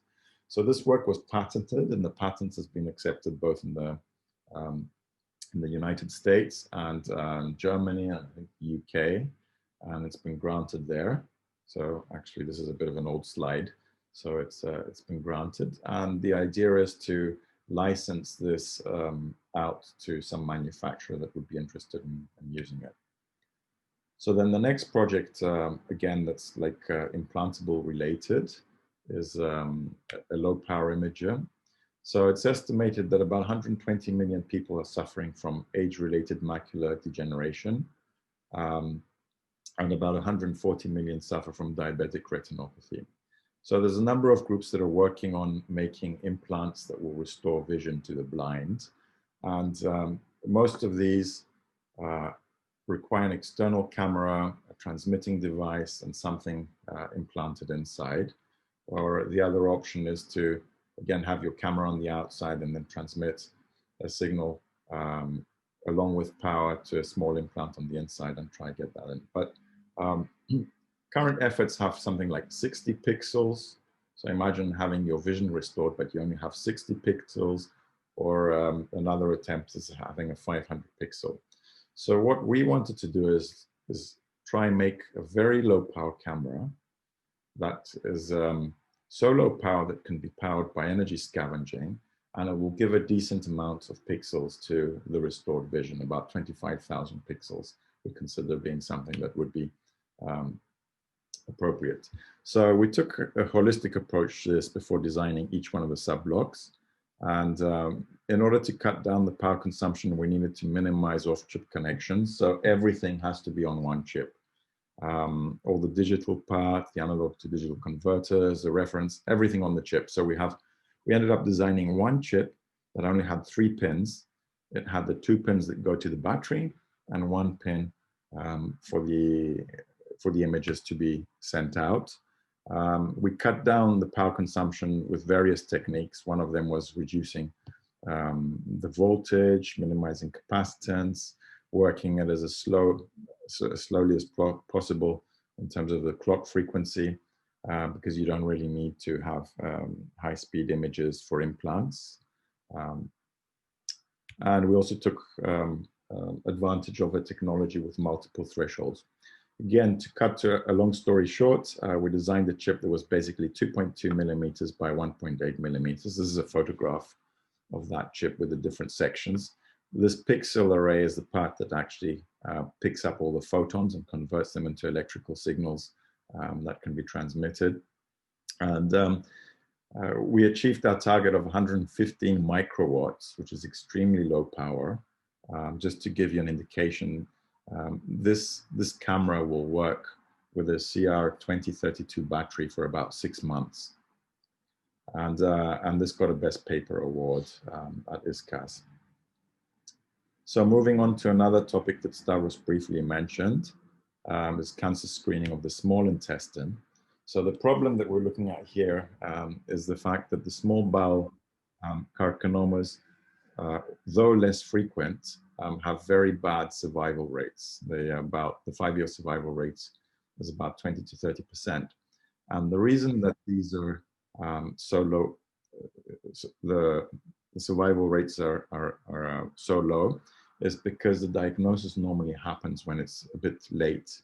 If it happened earlier on, then it would be very easy just to cut the intestine and then replace this. The lesions are asymptomatic at the early stage. So what we want is to have a method of detecting small intestine cancer early on, and have it such that it's low cost, it's not very labor intensive, and that people will do it just as a small checkup. That won't put them through a lot of inconvenience. So currently there are, you've probably heard, video capsules which can be taken to examine the intestine, but these are quite costly. They require a very extensive intestinal cleansing. So if you don't have any symptoms, you're not going to go to your doctor and tell you, hey, give me this endoscopic capsule to clean the intestine. You'll only probably go to the doctor when you have symptoms. You need to wear a device on the outside that collects all the information, because these collect a lot of video. And then there's also a doctor who has to go through hours worth of your intestine, video of your intestine, looking to try find something that looks a bit like this, and then say, okay, well, we need to do something about that. On the other hand, you could go for a PET scan, but again, if you don't have any symptoms, it's not suitable for a screening test. It's very accurate, it's very costly, and also requires radioactive traces.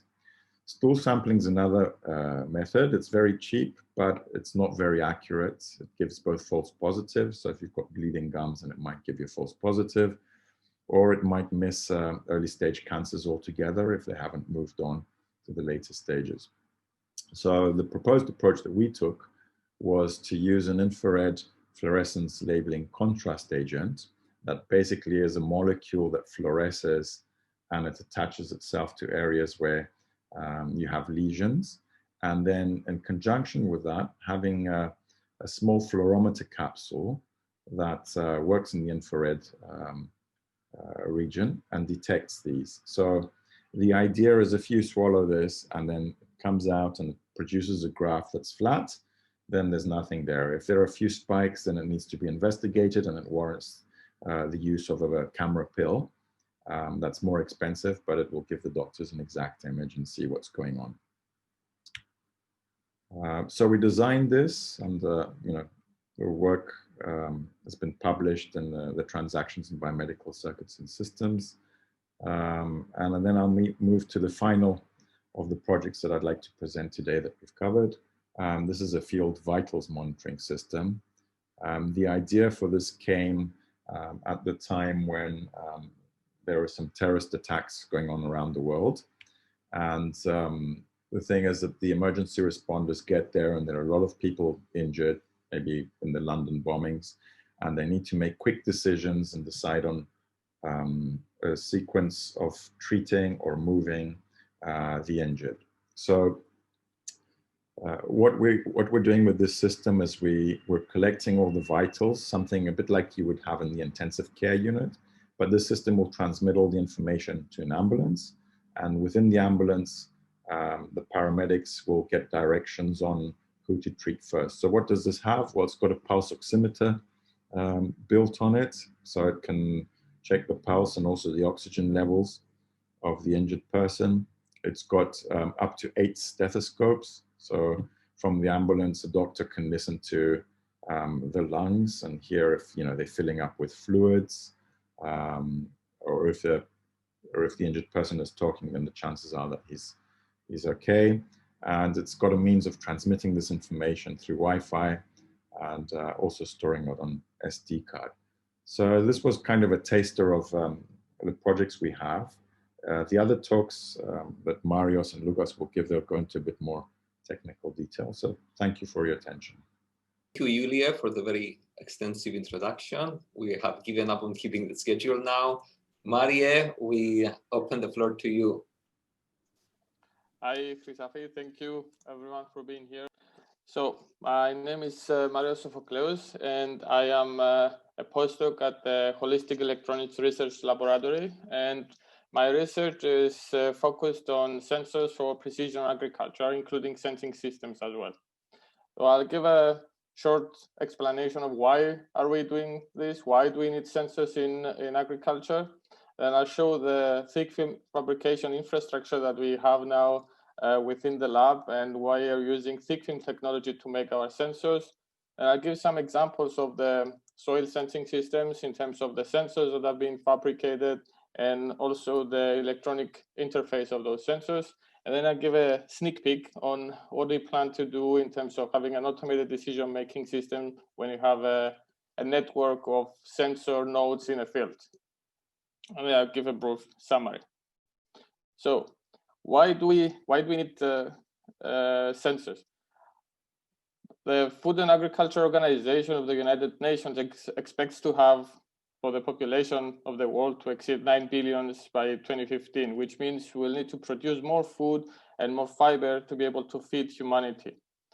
So that on its own creates some needs. For the farmers, they need to increase their crop yield since they don't have much arable land to expand to, and they have to maximize their agricultural efficiency as well as the decreasing availability of natural resources makes it even more difficult for the farmers to minimize the use of those natural resources. However, we have to be careful. The farmers have to be careful to not leave any environmental footprint. And of course, for the engineers, we have to make sure that our systems are low cost, since the farmers are not a group of people that can invest a lot in their technologies in agriculture. So the proposed solution to this issue is the use of precision agriculture concept. The concept revolves around the idea of responding to spatial and temporal variations of several parameters within a field in order to achieve optimum production. Of course, back in the day, that used to happen using the ballpark figures or experience of the previous farmers moving on from generation to generation. But now we need something that is measurable, technology-based, and in order to give us a way of automating all those things. So we need technologies to help in this sensing and the automation in terms of control of those technologies, both as an output and an input, meaning crop quality and whatever we input as water and fertilizers. There are two main categories for real-time sensing. You have direct sensing, meaning you are sensing directly on the plant or the crop, and you have indirect sensing, meaning you're sensing the environmental conditions or soil conditions. In our lab, we are focusing more on the soil sensing aspect, and which is probably one of the most challenging environments to work with. Now, here comes the question: why do we use thick film technology? We use thick film technology because it has several advantages. It's low cost in terms of infrastructure. It's flexible in terms of design. You can develop flexible sensors. You can develop rigid sensors. You have a wide range of materials, meaning you can print different materials and different structures. They're very compatible in terms of miniaturization, lab on chip, and they have very easy integration with electronic circuits, which for sensing is very important. But the most important for our application is that it can develop robust and reliable devices that can operate in harsh environments. And soil is definitely a harsh environment. So what we have in our lab, we have the first thick film unit in the country. It's recently being established. We have a screen printer, state of the art, and a firing oven. This printer can print several layers of different thick film inks. Each ink has obviously the functional material in it. Some of them are conductive, some of them are insulating, some of them are specific dielectric properties, some others are the functional elements. And by printing layer by layer, you can create a 3D structure that will give you essentially the complete sensing array. The firing over, because those are inks, you have to print one layer, fire it, and print another layer and fire it. The printer has capabilities of printing lines down to the resolution of 200 microns. So just to give some examples of the soil sensors that we already developed in the lab, I'll start from the potassium and sodium sensors. Possibly some of you know that potassium is one of the three main nutrients for soil, which is NPK, nitrogen, phosphorus, and potassium. So having a potassium sensor is essential, and sodium sensors are also important because sodium concentration in the soil defines the sodium adsorption ratio, which is an indicator on the aggregation of soil, which if you have, it doesn't aggregate, then you have soil slides, landslides, and several other environmental issues. Now, the ones we developed are pretty small. Of course, they can still be miniaturized even further, but they can detect potassium concentrations in the range of 0.1 to 20 millimolar with a sensitivity of 9.7 microamperes per millimolar. Same with similar with sodium chloride. The idea is the electrochemical cell, I don't know if you guys know, but essentially an electrochemical cell, you have 3 electrodes, and depending on the current that you are measuring is proportional to the concentration that goes through the ion permeable membrane on the electrode. Another sensor that we worked on is the impedance spectroscopy probe, which is used for soil measurements. The probe is capable of monitoring soil salinity and soil water content. With the same probe, you can measure both. So it just measures the impedance at the different sweeps, different frequencies, and sees how the soil responds, which from those data you can identify what the capacitance of the soil is and the conductivity of the soil is, which one of those is related to soil properties. Now, another soil sensing array, that multi-sensor array that we developed by a member of the lab, it has a pH sensor, it has a conductivity cell, a thermometer, and dissolved oxygen sensor, all on the same substrate. And those they have a very wide operating range with very high sensitivities. Actually, those sensitivities are comparable to commercial products. Now, in order to use the sensors that we just mentioned, we also developed the electronic system for them, which consists of three main modules. You have the power module, the controls and communication module, and the sensor interface module. The power module is responsible for powering the, charging the batteries, and also through a solar cell, and also powering the rest of the modules. The control and communication modules has a controller, which makes all the controls in terms of controlling what the input is, what the output is, when to send out the data using wireless communication. So you have three different wireless communications. You have Bluetooth, Wi-Fi, and LoRa. And we also have the sensor interface module, which is responsible for the digitization of the analog signals from the sensors and providing all the analog signal processing, signal conditioning towards the sensor and from the sensor.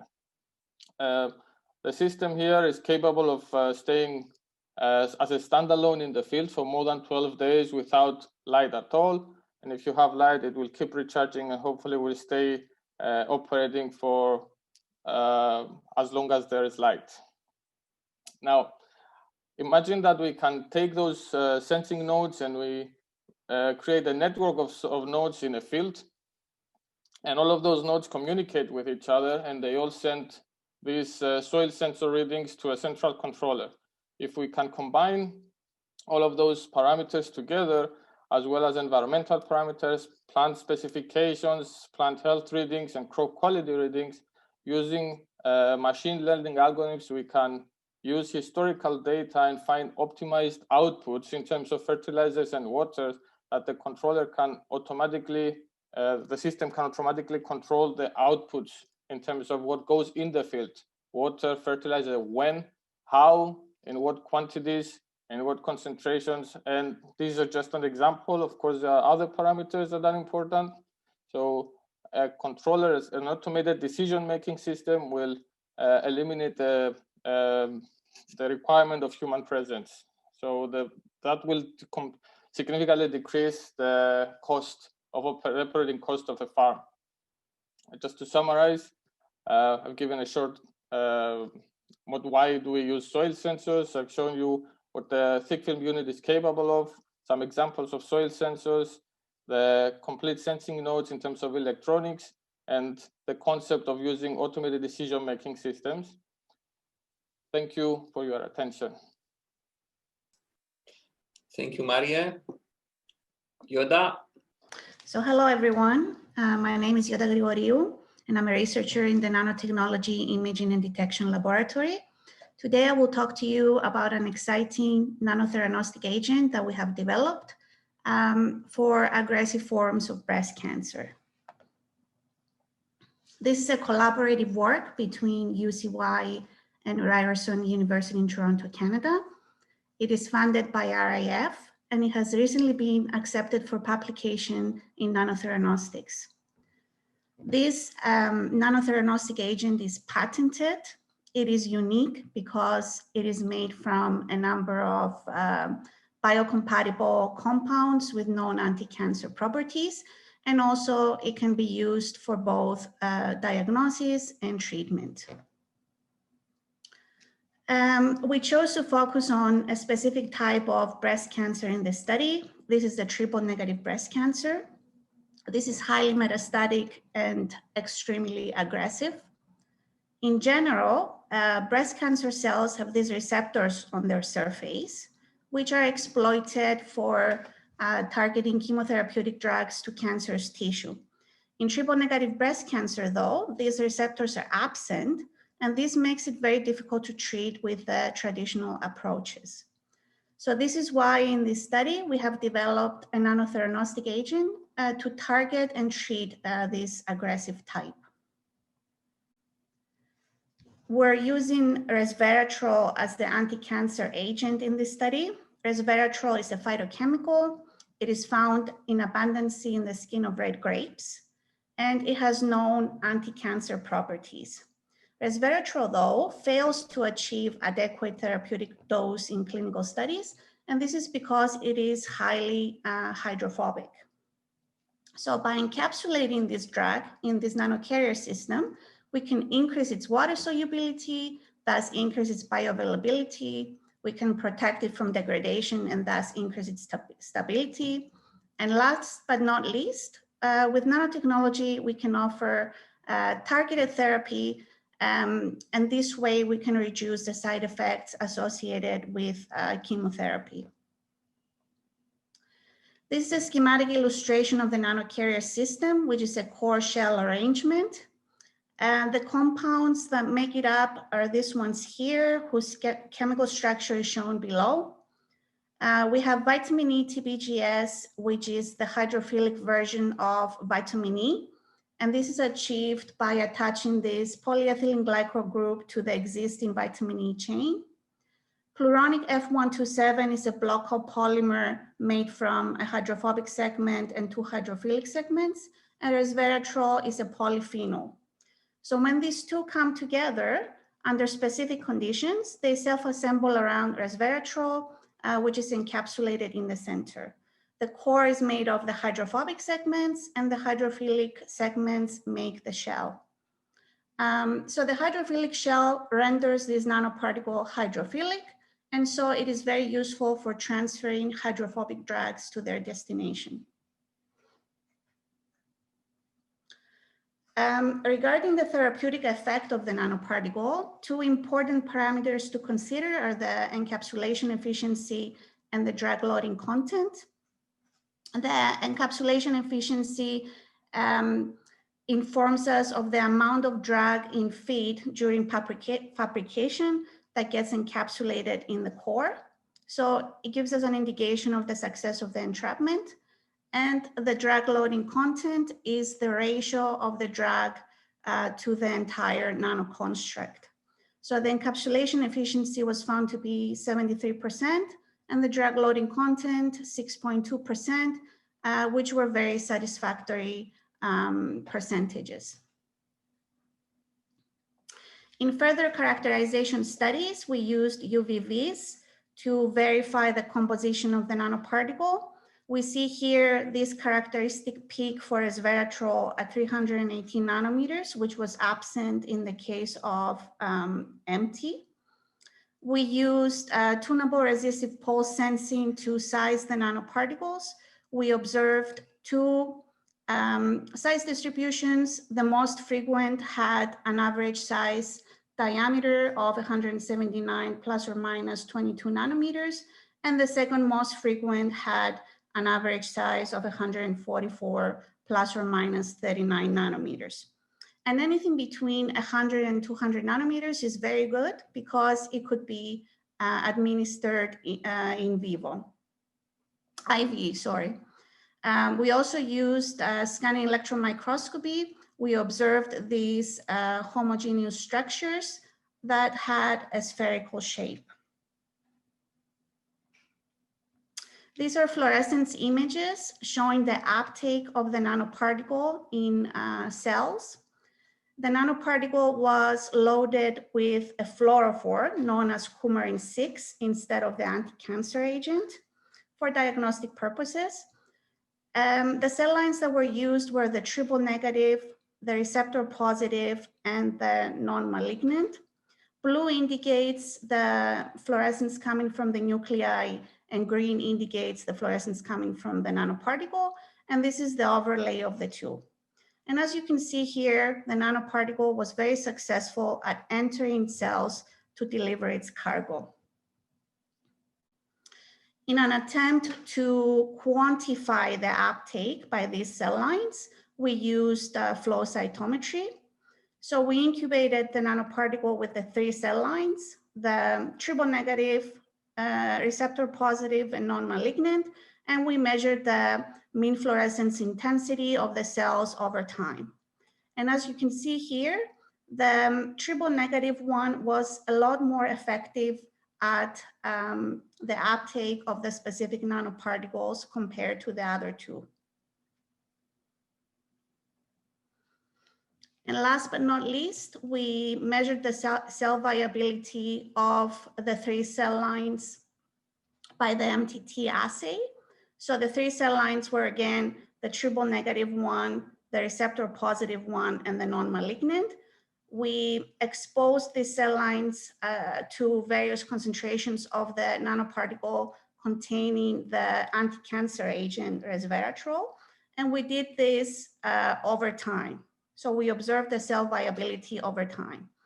And these results were very interesting because they show that the triple negative one was the most affected by the nanoparticle. So it had the most reduction in cell viability, but most importantly, the non-malignant one was not affected at all by the nanoparticle. So in summary, we had created this nanoparticle successfully. We loaded the nanoparticle with an anti-cancer agent and a fluorophore. We effectively diagnosed and treated a triple negative breast cancer. And the results from this study were very interesting, and we hope to verify this in vivo in the future. I would like to thank the following people for their contribution to the project and you for your attention. Thank you, Yiota. Is Modestos with us? Excellent. All right. Yeah, hello. My name is Modestos from Department of Physics and Experimental Contents Material Laboratory. Today we're going to present our recent work on hybrid devices based on 3 nitrides and lead halide perovskite nanocrystals for white light emission. What is solid-state lighting? Solid-state lighting is basically semiconductor light-emitting diodes or LEDs, which are composed by either inorganic or organic material to generate light. Today, solid-state lighting is being used in a variety of lighting applications because they offer much higher efficiencies. They have longer lifetimes. For example, LEDs can provide up to 50,000 hours of operation time. That's reducing the maintenance cost. They are smaller, flexible, etc. The most common application we find solid-state lightings are for general and architectural lighting, used in our homes, buildings, streets, basically almost everywhere, and where we replace the more inefficient light bulbs.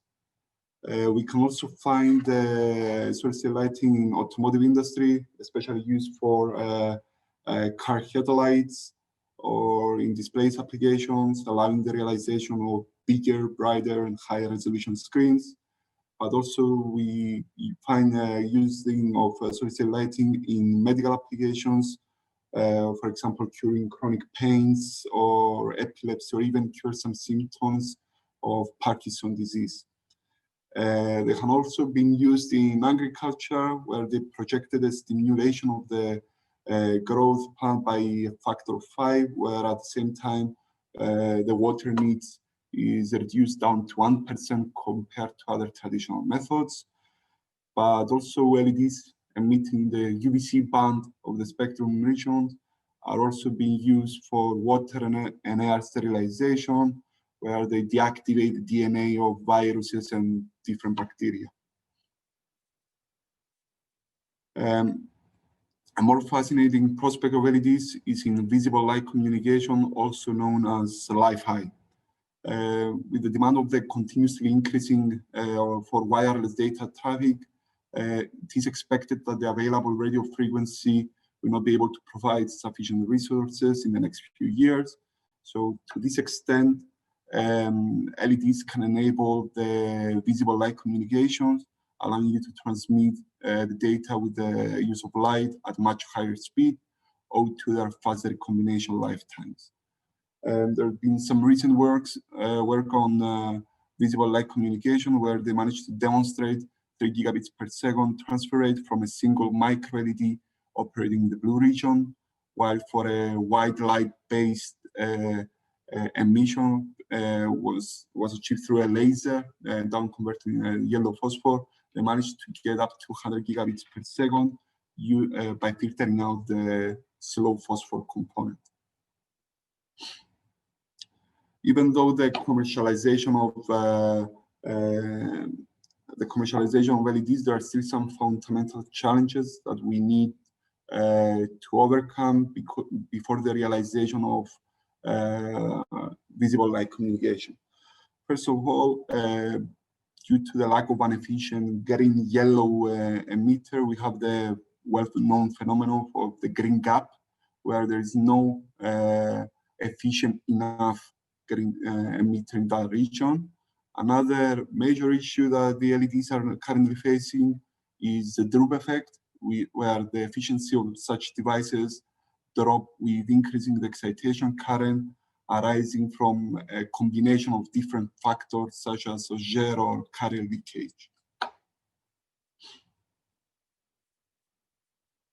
Today, the commercially available white light sources are based on a down conversion scheme from an electrically excited blue LED down converted via yellow phosphor.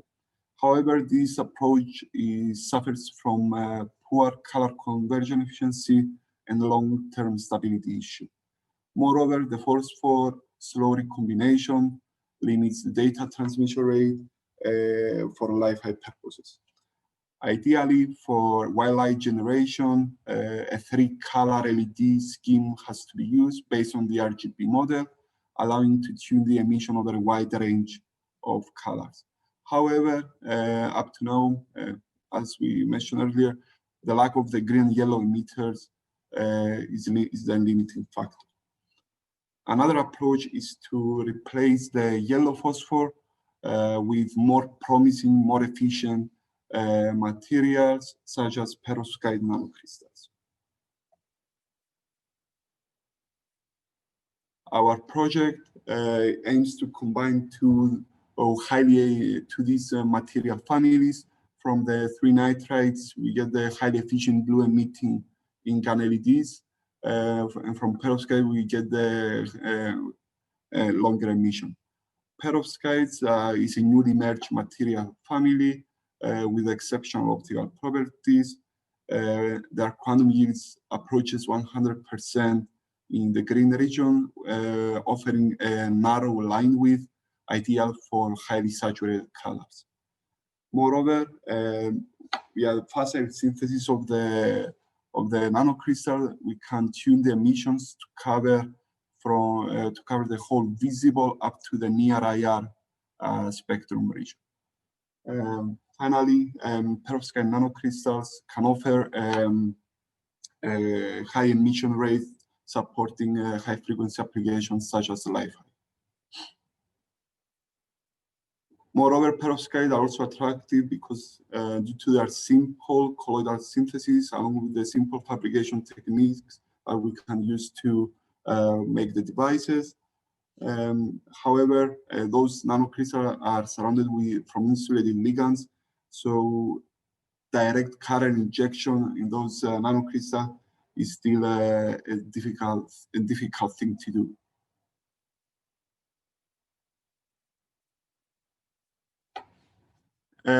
So the simplest method to tune the wavelength of the nanocrystal is via the anion or cation exchange in the crystal structure of the perovskite nanocrystals. Here we perform this anion exchange in-house by direct solution mixing of cesium lead bromide perovskite nanocrystals emitting at 520 nanometers and Fa lead iodide nanocrystal emitting the near IR region at 750 nanometers. Even though this unorthodox methodology that we've used to tune the bandgap, we have managed to achieve the desired wavelengths for diode conversion in the yellow-orange region at 560 nanometer and in the red region at 650 nanometer respectively. We then employ those nanocrystals as a down converter medium on top of an InGaN multiple quantum well structure emitting the blue region. Before depositing the nanocrystal, we first created a photonic crystal array of nanoholes with a lattice constant of approximately 500 nanometer and fill factor of 0.5. The nanocrystals were then deposited, filling the holes in between in a consecutive order, as the schematic diagram shows. Sorry. And then when the samples were then optically excited from the back of the substrate, allowing to predominantly excite the ingot quantum wells. After optimization, the number of layers, the nanocrystal concentrations, we managed to achieve the characteristic white light spectrum with CIE coordinates of 0.33 and 0.38 being very near to ideal white of 0.33 and 0.33. The color temperature of our white light device was around 5,500 Kelvin, with the CRI reaching up to 90, exceeding the industry standards. We also investigate the down conversion properties of the nanocrystals under the excitation from commercially available ingot blue LEDs. At first, we look at initial down conversion properties of individual nanocrystals, and then via the optimization, we managed to achieve the white light emission using an electrically excited blue LED and down converted via lead halide perovskite nanocrystals. So finally, we managed as a proof of concept to demonstrate the white light emission from such hybrid devices with CRI under optical and electrical excitation with CRI as high as 90. The quantum unit stability issue of nanocrystal in the yellow, orange, and the red region is something that we have to further improve in the future, and also long-term stability under continuous high excitation from the blue LED has to be further investigated. And finally, we are planning to incorporate those perovskite nanocrystal into micro LEDs or a laser-based structure to assess the data transmission capability for Li-Fi purposes. So thank you for your attention.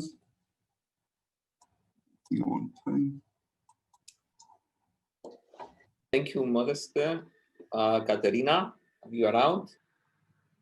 Hello everyone, I am Katerina. I am a postdoctoral collaborator to Optical and Diagnostic Lab and Nanotechnology Imaging Detection Lab. This presentation is about multi-bacterial, multi-antibiotic testing using surface-enhanced Raman spectroscopy for urinary tract infection diagnosis.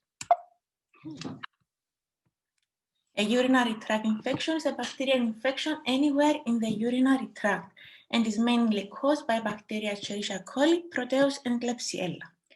UTIs are responsible for more than 25% of the total infection worldwide and has huge societal costs. Current diagnostic methods for UTI require more than 48 hours to provide results. That's the reason why physicians prescribe broad-spectrum antibiotics, but this method is ineffective, cause recurring infections, rising healthcare costs, and long-term microbial resistance to antibiotics.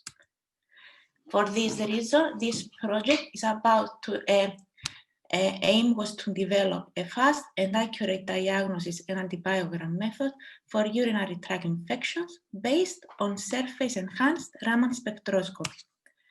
Raman spectroscopy is a tool that characterizes the chemical composition and the molecular structure of a substance. It is based in the interaction of a laser source with a molecule, and this energy difference that occurs between the incident photon and the scattered photons depends on the mass of the atoms and the strength of the chemical bonds. That's why the Raman spectrum is unique for every molecule. However, only one photon of the laser source out of 10 million is Raman scatter. That's the reason why the Raman signal is very weak. In order to improve the efficiency, metal nanoparticles are placed in close proximity to their sample, and when they are excited with the laser source, they contribute additional electromagnetic field, and the Raman signal is enhanced by a factor of 10 in the power of 6. This is called surface-enhanced Raman spectroscopy, SERS for short. The objective of this presentation of this work was first to detect if a sample is positive or negative to UTI. Second, to identify the bacteria that cause the infection. And third, to determine bacteria susceptibility to various antibiotics in short period of time. In order to determine whether a sample is positive or negative to a UTI, we prepare concentrations of bacteria Escherichia coli ranging from 10 in the power of 3 to 10 in the power of 8 cells per ml.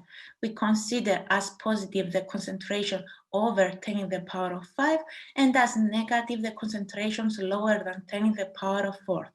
We mix the solutions with silver nanoparticles and 2 spots on a glass slice. Here, and we collected the Raman spectra.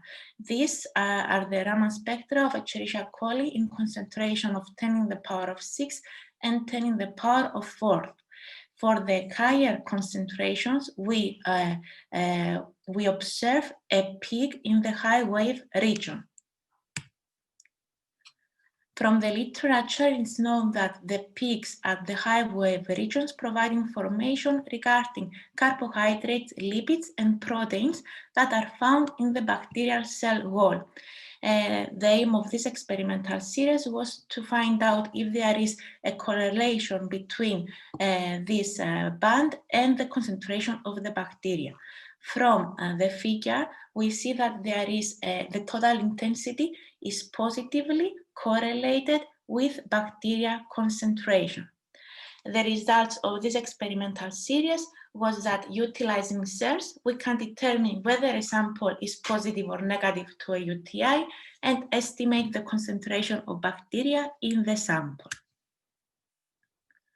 The second objective was to identify the species of bacteria that caused the infection. From this reason, we utilize bacterial strains from 3 different species of bacteria, Escherichia coli, Proteus, and Klebsiella. We mix them with nanoparticles, receive the Raman spectra, and analyze the data utilizing principal component analysis and linear discriminant analysis. The results of this work shows, as you can see in this graph, there are the bacteria are classified into 3 different classes: Escherichia coli, Klebsiella, and Proteus, with an accuracy of almost 94%. This indicates that SERS is able to identify unknown bacteria. And the third objective of our study was to determine the susceptibility of bacteria to various antibiotics in a short period of time. For this reason, we exposed bacteria to 7 different antibiotics for time intervals of 0, 2, and 4 hours. For every sample exposed to a specific antibiotic, we receive the Raman spectra, and we observe that the sensitive bacteria are classified separately from the resistant bacteria, with a sensitivity ranging from 82 to 100% based on the antibiotic that was utilized.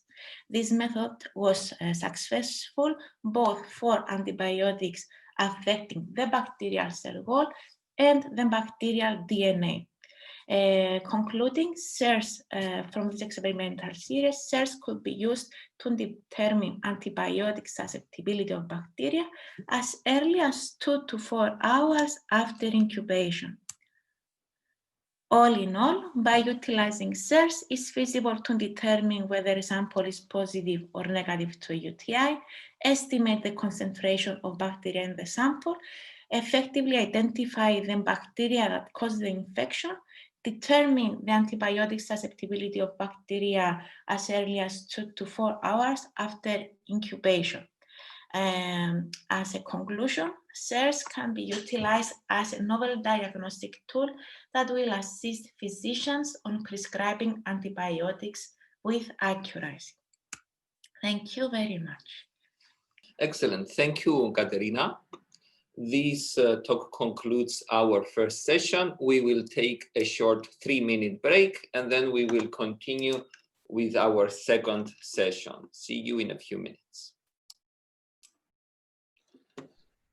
All right, let's start with the second session. We're going to have Haris starting the talk with electric field measurements for microwave circuits, and then we will have talks for radio frequency metasurfaces, then spin pumping in organic semiconductors, microwave photonics for space, and we will close with wireless power transfer. All right, Hari, please go ahead with your talk. Thank you. Hi, everyone. I'm Haris Votsi, and I'm a postdoctoral researcher at the Microwave Photonics Lab. So the title of my presentation was just mentioned by Christofides. As you may already know, microwave measurements are used to capture the electromagnetic behavior of components and devices, and hence enable their usage in high-frequency applications. Microwave measurements rely on calibration methods, which essentially they can provide us with the S parameters of the device under test only, and they remove any effects originating from cables, planar structures, and also they correct for any errors of the instrument. On the right-hand side, you can see a conventional S parameter characterization technique where we have the VNA, we connect cables to it, connectors, etc. And using a calibration technique, we can obtain the S parameters of the device only. Calibration techniques, they rely on single mode propagation, and they require the measurement of well-known calibration standards. Even though S parameters are extremely important for microwave engineers, they provide the collective response of a packaged circuit, and there are several effects that they still remain undetected. For this exact reason, we started looking into the electric field characterization of microwave devices. And we've done just that using the system shown on the left, which is a NeoScam electric field system by EMAC Technologies. This system is based on the electro-optic effect, where anisotropic materials exhibit birefringence. So if we have an input beam going through a neo material and there's an external electric field present, the output beam will be polarized. Then using this change in polarization, we can detect the E field present. This method is based on electric field probing, where we can use a probe like the one shown on the left, and we are able to scan the electric field around the device area. So the polarization change inside the probe, it directly corresponds to the light intensity modulation, which is detected in the optical mainframe of the measurement system. And then the E field strength is deduced from the measured light intensity change. It has a spatial resolution of 8 micrometers, an E field measurement range between 1 volts per meter and 2 megavolts per meter, and a bandwidth between 20 megahertz and 40 gigahertz. As a start, we just went ahead and we measured a simple microwave circuit, like a microstrip line shown on the bottom left, and you can also see in the scan area. So this line was measured at 2.2 gigahertz, and we used 2 different probes to measure the normal E field component EZ and one of the tangential E field components EY.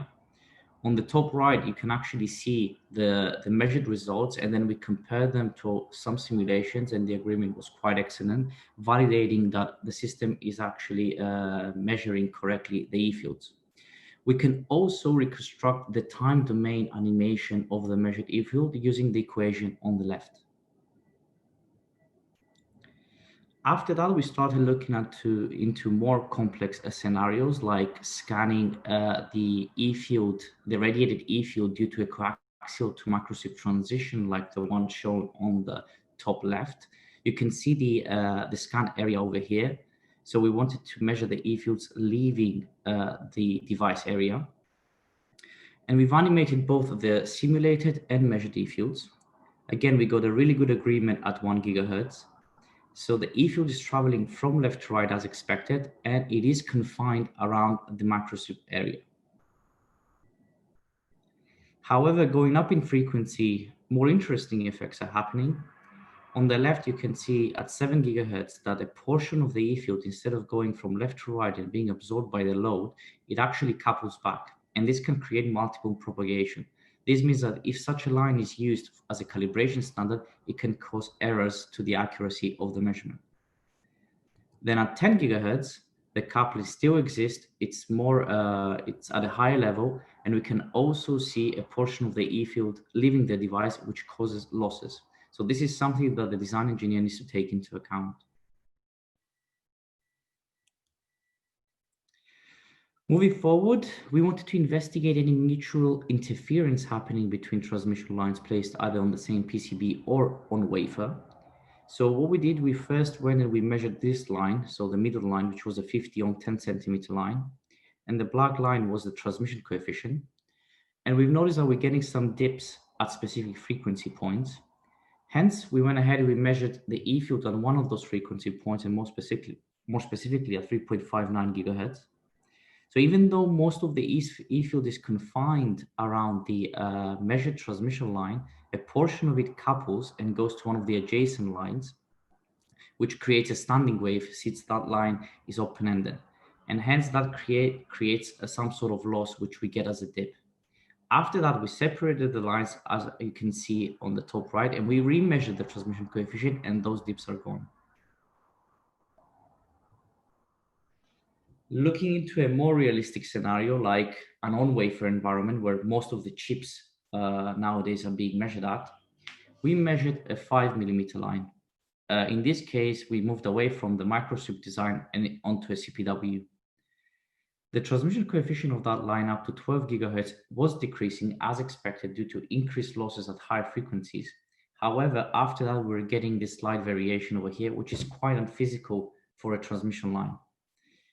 And again, we went and we measured the E field at different frequencies. So at 10 gigahertz, which lies within the normal area, I would say, of the S parameter, you can see that the E field is confined above the excited CPW line. So this is a 3D version of the scan area over here. At 14 and 20 gigahertz, although the E field on the adjacent structures was quite strong, and if you could see the time domain animation of this, you would actually see the E field coupling towards the remainder of the structures on the wafer and being reflected back from the edges. And that's why we're getting this variation. Moving away from calibration standards, we start to looking into real life devices used nowadays. Hence, we've integrated the electro-optic system with some conventional measurement systems used for the characterization of active devices. Here you can see a vector network analyzer at the back, a post-IV system on the left, which is used for the biasing of active devices, and a source and a load tuner where we can change the impedance presented to the device under test. In the middle, you can see the translation stage that we use to move the probe around and the probe itself. So the first device that we measured was a 25-watt gallium nitride power amplifier by Wolfspeed. In this case, it was a 25-watt Krigan device.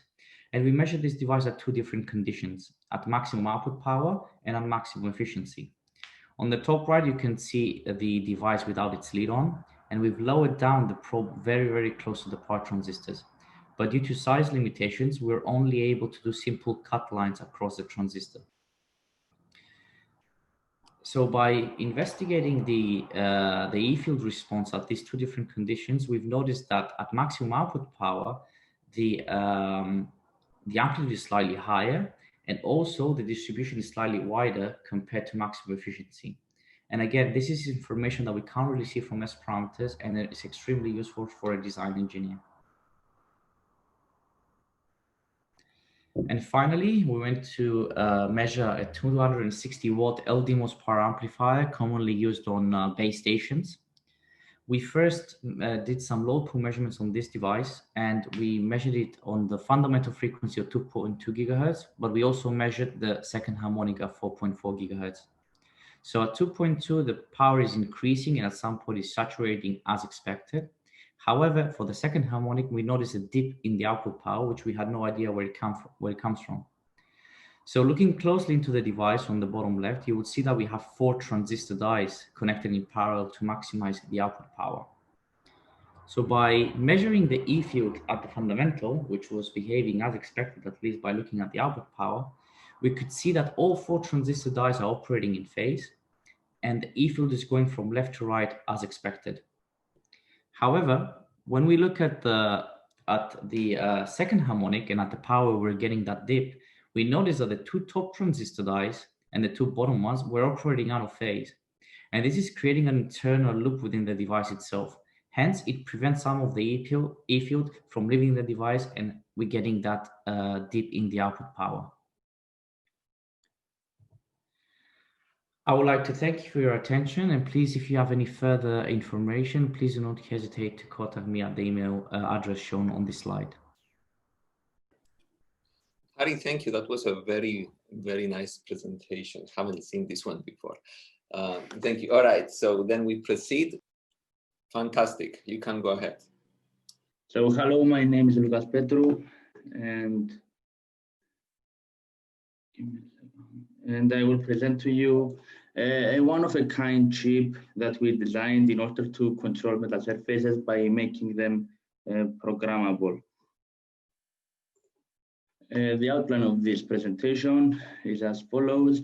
I will start with the concept of a programmable metal surface and how a network of integrated circuits can be used to program each part of the metal surface. Then I will show you the design of an application-specific integrated circuit, or ASIC for short, that can digitally control the impedance of the metal surface and at the same time being part of a network by receiving and transmitting data with neighboring chips. Finally, I will show you the manufactured chip and a small metal surface that we designed to prove this idea. This figure covers the big picture of a programmable metal surface. First of all, a metal surface is a man-made surface that manipulates electromagnetic waves in a way that cannot be achieved in nature. For example, we can have perfect absorption or anomalous reflection and many more. Now, the problem with the available metal surfaces is their programmability, since most of them operate for limited angles and have limited functionalities. Our goal is to enable programmability of the metal surfaces using custom chips embedded in the metal surface structure. The metal surface at the right side of the figure is divided in unit cells, and every unit cell has a chip connected to its back side. The chips connect to the metal patches of the unit cell and configure its impedance. Also, the chips form a network on the back of the metal surface, and the values of impedances are provided to the network from a gateway hardware device. This device can be an FPGA or a microprocessor. Finally, the gateway hardware communicates wirelessly with a computing device where a user chooses the operation of the metal surface. So, in simpler words, the user chooses the operation of the metal surface from the computer. The computer sends the appropriate information to the gateway hardware, and the gateway hardware prepares the packet directives and sends them to the network to reach the destination chip and configure the impedance of each unit cell of the metal surface. This is the ASIC that we designed for this application. To the left, we have the top-level diagram of the ASIC. We have 4 loading elements at the corners, with each one having 2 digital to analog converters. One digital to analog converter is used for the resistive part of the impedance, and the other for the capacitive part of the impedance. The ASIC also has a control circuit, mainly responsible for receiving packets, sending packets, and store payload to its memory. The figure to the right shows the layout of the ASIC, a 2mm by 2mm chip. At the corners, we have the RF loading element, and you can also identify big octagonal shapes, which are the pads of the chip, and the rest of them are digital circuits and wiring. An example topology that we are using is the Manhattan routing with edge wraparound connections. The chips are oriented according to their location in the network, and we have 4 orientation from A to B, D, A, B, C, and D. Notice that the directions of the network alternate between consecutive rows and columns.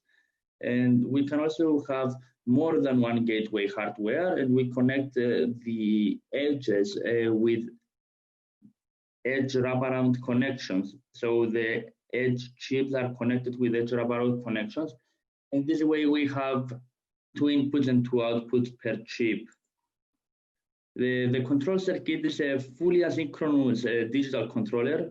We have 2 serial input ports for receiving packets and 2 serial output ports for transmitting packets. The gray-shaped blocks of the figure are the main blocks, are the main functions of the control circuit, and they operate in parallel with the help of the input and output buffers. The mode decision block takes the packet and decides whether to store the payload to its memory or no. The router uses a variation of the XY routing algorithm to decide from which output the packet will be sent out. Now, the rest of the blocks include the address memory to store the address of the current ASIC, the acknowledgement generation block for reporting its payload to the user device, and the hard and soft reset for erasing the data from the 2 memories. The analog application block includes the 8 digital to analog converters and the 4 loading elements. This is the layout of the loading element, work done by my colleague Kypros Kossifos. The loading elements take approximately 40% of the overall chip area. And as I already mentioned, there are 4 loading elements per chip, 1 at each corner. And the corner parts are directly connected to the metal patches of the metal surface. And this is how we provide the impedance that we desire to every metal patch of the metal surface. Here we summarize the benefits of the design. The ASIC has no clock and all circuits communicate asynchronously via handshaking. This allows for a high scalable system with relatively low power consumption and low electromagnetic noise generation. The ASICs can also form networks on flexible surfaces because the delays of the wires do not affect the operation of asynchronous designs. The user device now can perform signal processing or machine learning algorithms to derive unique paths and optimize the reconfiguration of the ASICs according to the network that we have. Also, the ASIC has a dynamic addressing mechanism for every new chip that is added to the network.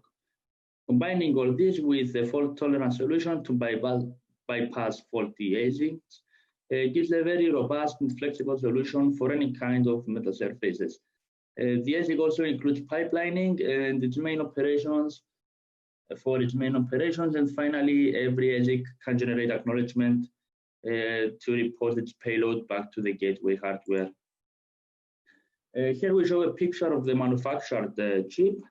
The picture to the left shows the bottom side of the ASIC. The package of the chip is not the typical chip package with the wire bond, since those will introduce parasitics that will negatively affect our operation. So we used wafer level chip scale packaging, WLCSP for short, where the manufacturer uses a passivation layer, and on top of that we have the solder bumps, as you can see in the figure, to minimize the parasitics. The missing part that you can see is intentionally left empty to identify the orientation of the chip when flipped. The figure to the right shows the top side of the ASIC, where you can see the University of Cyprus logo, and the number underneath is the logo of the logo, represents the design number and the wafer number of this chip. This is another picture of the manufactured chip. You can see how small the chip is. It is a 2mm by 2mm chip, and you can see how small it is compared to the 1 cent coin. And this is the last slide that I have. This is a mini version of a tile. We manufactured this to test the network. This is a 30mm by 30mm tile. And we have a 4x4 network array, including the connectors for tile-to-tile communication. To the right, we see the top side of the PCB with the metal patches, and the highlighted area there shows a unit cell with its 4 metal patches. The impedance of these metal patches are controlled by one chip with number 13 in this case. So summarizing, we have shown a concept of a programmable metasurface and how we can use ASICs to control the impedance of each metal patch of every unit cell. Then we presented a fully asynchronous ASIC control circuit that can provide input to integrated RF loading elements. And finally, we showed the manufactured chip and the mini version of a tile with a 4x4 network array. So thank you very much. Thank you, Luca. Very nice work. Is Constantinos here with the spintronics, spin pumping? Yep. Okay, excellent. We see. Go to presentation mode. Fantastic. Hello, my name is Constantinos Nicolaides, and I am a PhD student at the Department of Physics. And the topic that I will present is focused on organic spintronics. It is well known that except of mass and elementary charge, one electron has an intrinsic form of angular momentum, which is called spin. Spintronics aims to exploit spin in order to develop a new era of technological applications. Until now, conventional electronics, in conventional electronics, data transmission takes place through the charge transport. By using spin current, where the data transmission is carried out through spin, significant energy saving is expected, while the whole process will be done in substantially reduced time and with high-speed data processing. Owing to the greater expertise of the physics of more traditional inorganic-based semiconductors like silicon, germanium, and gallium arsenide, most of the efforts in spintronics have been concentrated at these materials. But this limits the range of materials options for applications, intensifying the need for new materials. This led to a new field, organic spintronics.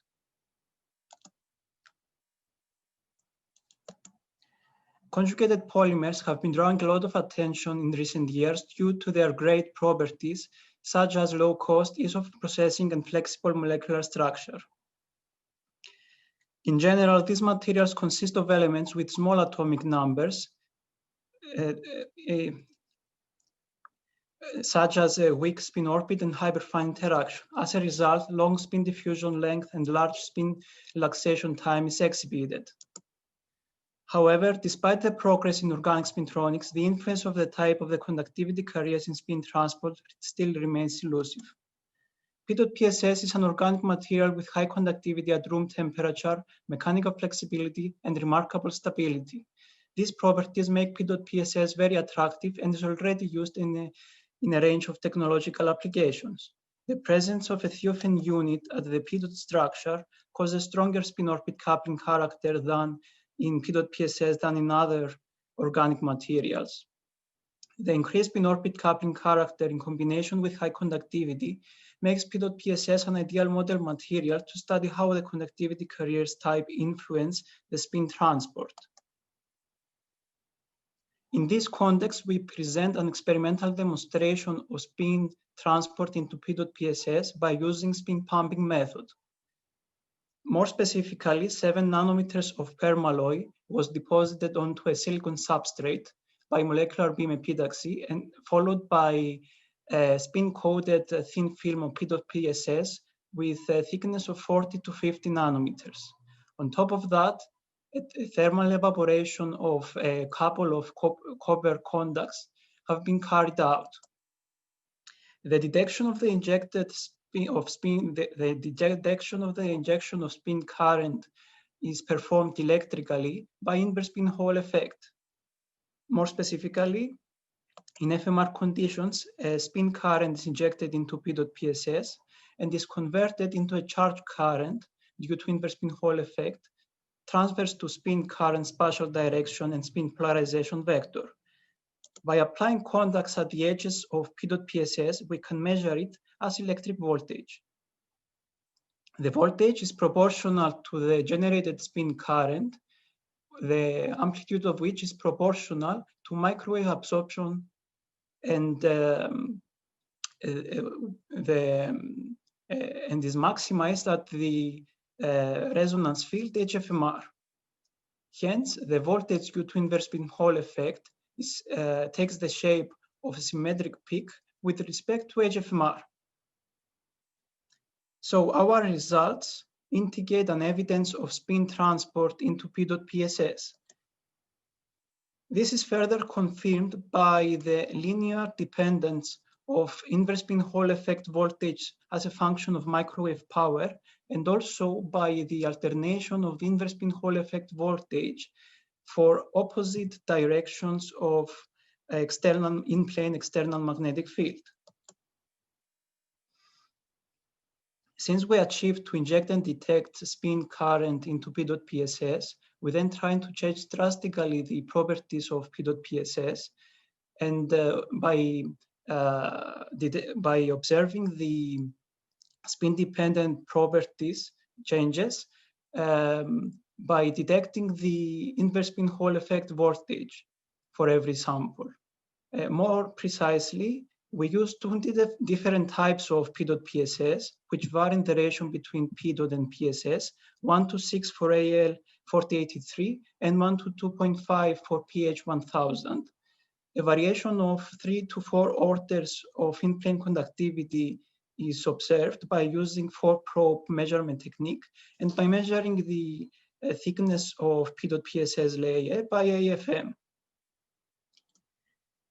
Furthermore, it has been observed that the introduction of an organic solvent with high solubility in water and high boiling point improves the crystallinity and isolates the uncoupled PSS, resulting in a significant increase of conductivity. This is confirmed by our results, since by increasing the concentration of DMSO, we observe an increment of in-plane conductivity. Consequently, we can develop a P.PSS layer with an overall conductivity change of 7 orders. Hence, we chose the 2 extreme cases and 3 intermediate, and we performed spin pumping measurements for every sample. These figures indicate the inverse spin Hall effect voltage divided by microwave absorbance for every sample. It is observed that the normalized inverse spin Hall effect is increased by 2 times approximately from pure AL 4083 to pure PH1000, and then gradually decreases by increasing the DMSO concentration. The conductivity carriers of P.PSS are created during the polymerization procedure of E-dot monomers, and it is estimated that approximately 1 hole for every 3 dot monomers is formed. The hole, in combination with a distortion of the surroundings, is called hole polaron, and together with a bipolaron, that is a strongly coupled pair of polarons, are the main charge carriers of P.PSS, but also for other conductive polymers. A bipolaron has no spin, whereas a polaron possesses a total spin of 1/2 and can be detected by electron spin resonance. Therefore, the simplest and most accurate way to estimate the concentration of polarons is by using ESR technique. For this reason, we performed ESR measurements for the 2 types of P.PSS for different concentration of DMSO, and the results are depicted at these figures. The total number of polarons that corresponds to each sample is proportional to the second integral of ESR signal. This automatically indicates that as the proportion of DMSO is increased, the concentration of polarons is decreased, while simultaneously conductivity increased very substantially, which promotes the pairing of polarons into bipolarons. Moreover, by comparing the inverse pinhole effect voltage results for the 5 samples with the number of polarons, we observe a similar behavior. And so we conclude that the concentration of polarons may be the regulator of inverse pinhole effect voltage. The confirmation of this suggestion opens another avenue to control spin phenomena in organic spintronics. Thank you for your attention. Thank you, Constantina. This is a good example of the very new technologies that Emphasis is pursuing. And now we continue with our next talk. Hi everyone, my name is Georgiou, and I'm working as a research scientist at the University of Cyprus. Today, I feel glad to present in the Microwave Photonic Conference our latest work in silicon photonics, a cooperation between the University of Cyprus, the City College of New York, and the Ateneo Innovation Center. The title of our work is Fabrication and Performance of Passive Linear Electric Field Frequency Discriminator Filter for 5G phase-modulated microwave photonic links. To begin with the outline of the presentation, we would like to take you through the basics of the analog microwave photonic links, the motivation behind the need of frequency discriminators, and the challenges we faced during the design of the photonic frequency discriminator. Finally, we would like to show you the device and fabrication and characterization, and at the end we would like to draw some final conclusion remarks. An analog microwave photonic link comprises an electro-optic modulator which converts a microwave signal from the electrical to the optical domain. The modulated optical carrier is traveling through a transmission medium like an optical fiber or an integrated waveguide, and the incident light wave beats at the photodiode. The photodiode then converts the beating products from the optical domain back to the electrical domain. The benefits of using microwave photonic technologies are numerous. To name few of them, it's possible to transpose electrical signal with low loss and large instantaneous bandwidth, and it's desirable technology to apply in systems where a size, weight, mass, and power consumption is required without crosstalk. Overall, microwave photonics can perform and improve multiple microwave functionalities.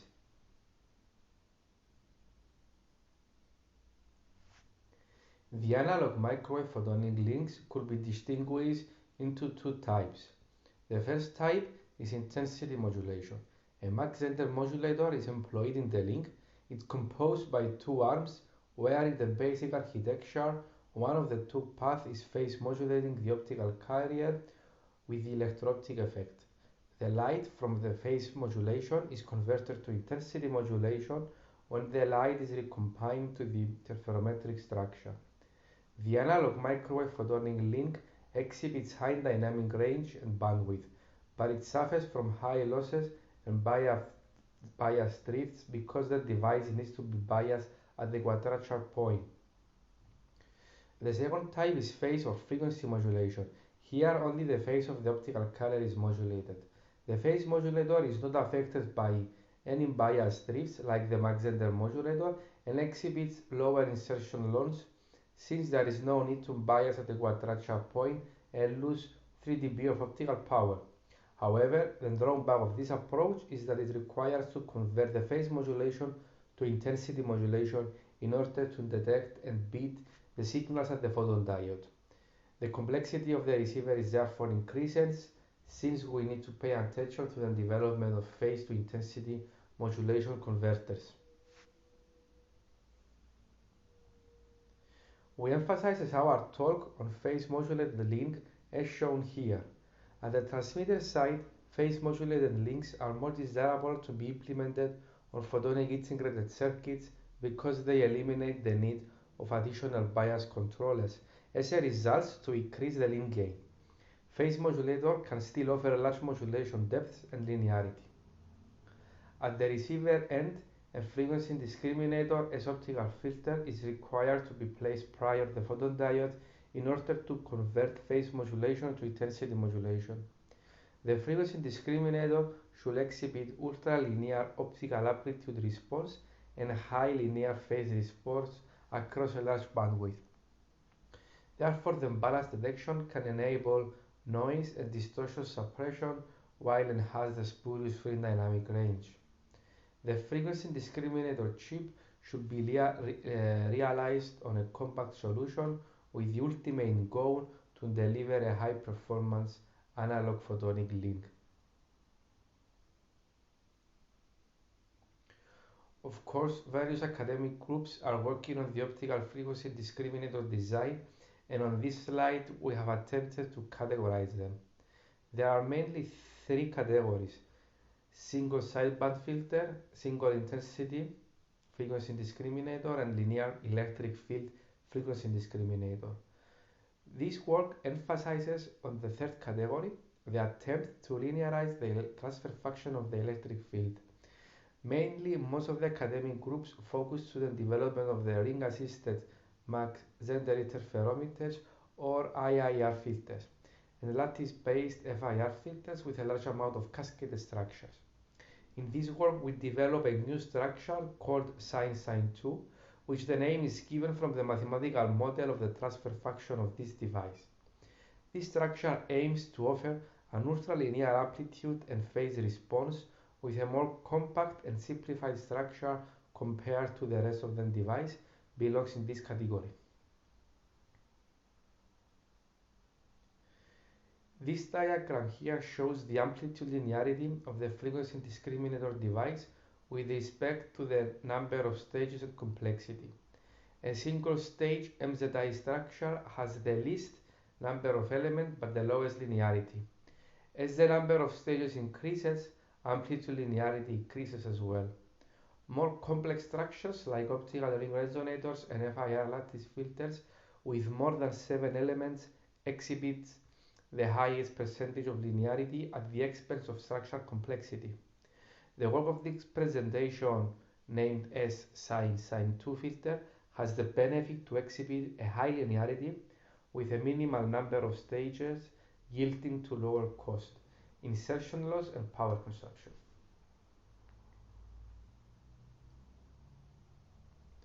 The desired characteristics of a photonic frequency discriminator employed to the microwave photonic phase modulated links are the 1 input and 2 mirror outputs. This configuration minimizes additional insertion losses. However, it is desirable that the 2 mirror outputs frequency response induce a linear slope to minimize the intermodulation distortion of the system. Inspecting the photonic frequency discriminator chip from a higher abstract layer, it's composed by 3 Mach-Zehnder interferometers in a more simplified structure. This structure is easy to fabricate with minimal fabrication error variation. The fact that the structure does not consist from ring resonator, it translates that it's well simplified and easy to control. The sin-2 photonic discriminator comprises in total 2 Mach-Zehnder interferometric stages, while the second one contains another nested Mach-Zehnder interferometric stage. You can envision the device to a more abstract layer like in the figure here. The E field, after passing the first MZI structure, splits in 2 branches. The upper branch exhibits the sin-2 delta V component, while the lower branch exhibits the minus sin delta V component. The 2 branches are recombined using a wine branch, although the power split ratio, termed as R, should be chosen wisely in order to achieve good linearity results from the total system. In this slide, it will be clearer how the sin-2 function looks like. I'm placing this picture here again and the 2 transfer function to represent the transfer function of the photonic frequency discriminator placed at the lower branch of the phase modulated link. So by comparing the negative slope of the transfer function for one stage Mach-Zehnder interferometer and the sine 2 function. The sine 2 photonic frequency discriminator shows a higher bandwidth where the curve follows a linear profile compared to the single stage NZI. The same applies for the dispersion properties of the photonic discriminator. The sine 2 photonic discriminator exhibit a wider and constant group delay compared to the MZI structure.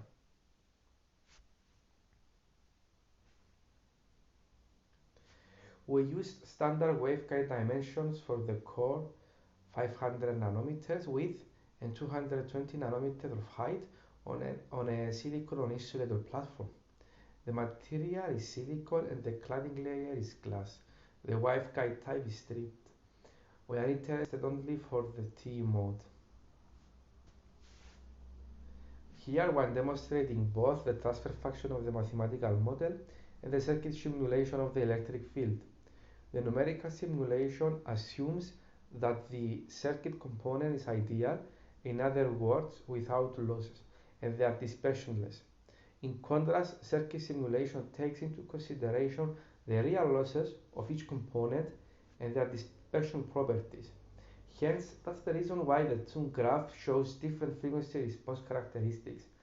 The next interesting graph shows the phase and group delay response. The phase response is linear as is expected and required. When the phase response is linear, the group delay should be constant as the first derivative of the phase response. The group delay variation is at the order of femtoseconds, so we can assume that the group delay is almost constant with respect to the frequency. It's worth to mention that the path lengths determine the bandwidth of the frequency discriminator, and proper numerical equation should be satisfied in order to get the sine 2 frequency response profile that you can find in the references. The slide shows the mask we submitted for fabrication. We used the CEPIC open source library, which is currently available on GitHub. For the experimental setup, a tunable laser is employed and its wavelength is swept over the same band with tuning steps as small as 1 GHz. The TE mode of the laser is coupled from the integrated Bragg coupler to the chip and out of the chip. An optical spectrum analyzer centered at 1550 nanometer with a resolution of 1 GHz is placed at the output of the chip to capture the light intensity. The first picture shows the full capture spectrum from the optical spectrum analyzer. Optical spectrum analyzer captures the intensity of the E field, but here we are transforming to the absolute value of the amplitude of the E field by taking the square root of the intensity and normalizing the results. The small discrepancy from the simulated and measured results is found to be due to the grading couplers. The device shows optimum performance between the frequency windows of 193.5 THz to 194.1 THz. The two cycles of the absolute value of the E field are shown at the figure below. We fit the slope of the curves within a bandwidth of 20% to 80%, and we determine a coefficient of determination of beyond 99%, proving the amplitude linearity of the device. The two negative and positive slopes show a bandwidth of 80 GHz and 125 GHz respectively. This offers an adequate amount of bandwidth within a phase-modulated microwave photonic link. Additionally, the frequency discrimination properties are proven on the top left instead of this figure. The slope of the left curve has lower angle compared to the steeper right slope of the right side curve. To conclude, we reported the design, fabrication, and characterization of a photonic frequency discriminator using the open source CEPIC PDK. During the characterization, we found a good agreement between the simulations and the measured results. We showed the photonic discriminator properties of the device and the amplitude linearity. Our next steps is to try to optimize the device structure, place thermo-optic phase shifters to further tune the operating wavelength and perform measurement at a system level. At this point, I would like to acknowledge our partners, Professor Nikolas and Dr. Benjamin Dinger, for their contribution and support during the development and characterization of the photonic chip. Thank you for watching our presentation. Please feel free to ask your questions directly by email or posting them on the website. And now for our final talk, we have Abdul. Hello, everybody. Good afternoon. I hope you can hear me clearly, plus you can see my slides. Please confirm if it's okay. Yes, everything is okay. You can start. Thank you. Thank you very much, Christofides. Good afternoon. My name is Dr. Abdul. I'm here working as a postdoctoral researcher with Dr. Stavros Iezekiel in microwave photonics research laboratory. Plus, I'm also working on various problems related to antenna and wireless power transfer with Dr. Marco Antonius in his a microwave and antenna laboratory. So in my current talk, I will just explain I will try to summarize some of our work related to the wireless power transfer and energy harvesting. So the overall outline of my talk will consist of the introduction and its application. Why do we need wireless power transfer on very first place? And I will briefly go through the design and the architecture of the RF wireless power transfer system.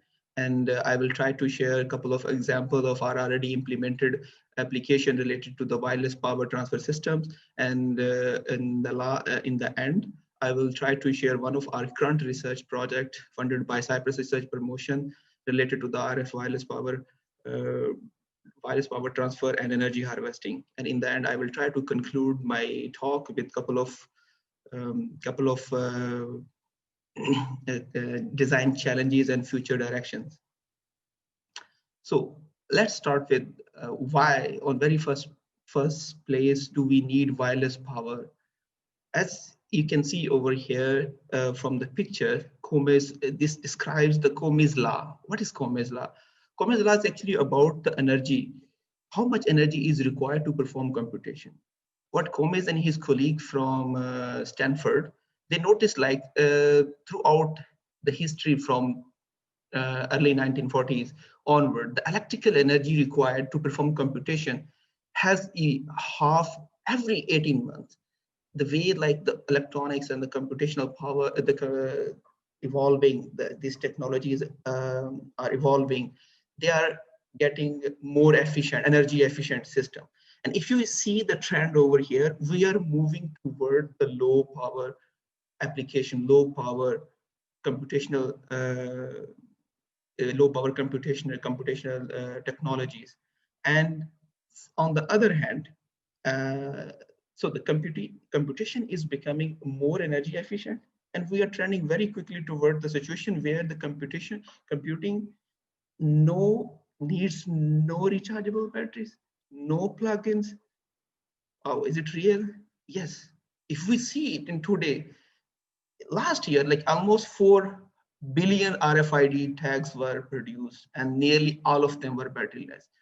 There are many other examples. We are actually already at the stage where we can see the low power energy, low power application. So what is the future of this wireless communication? So the future of wireless communication is not going to be based on the communication. It is also going to be based on transforming the energy to energize, instead of not only passing the information, but also transforming the energy, because the number of IoT devices and applications increases in this world.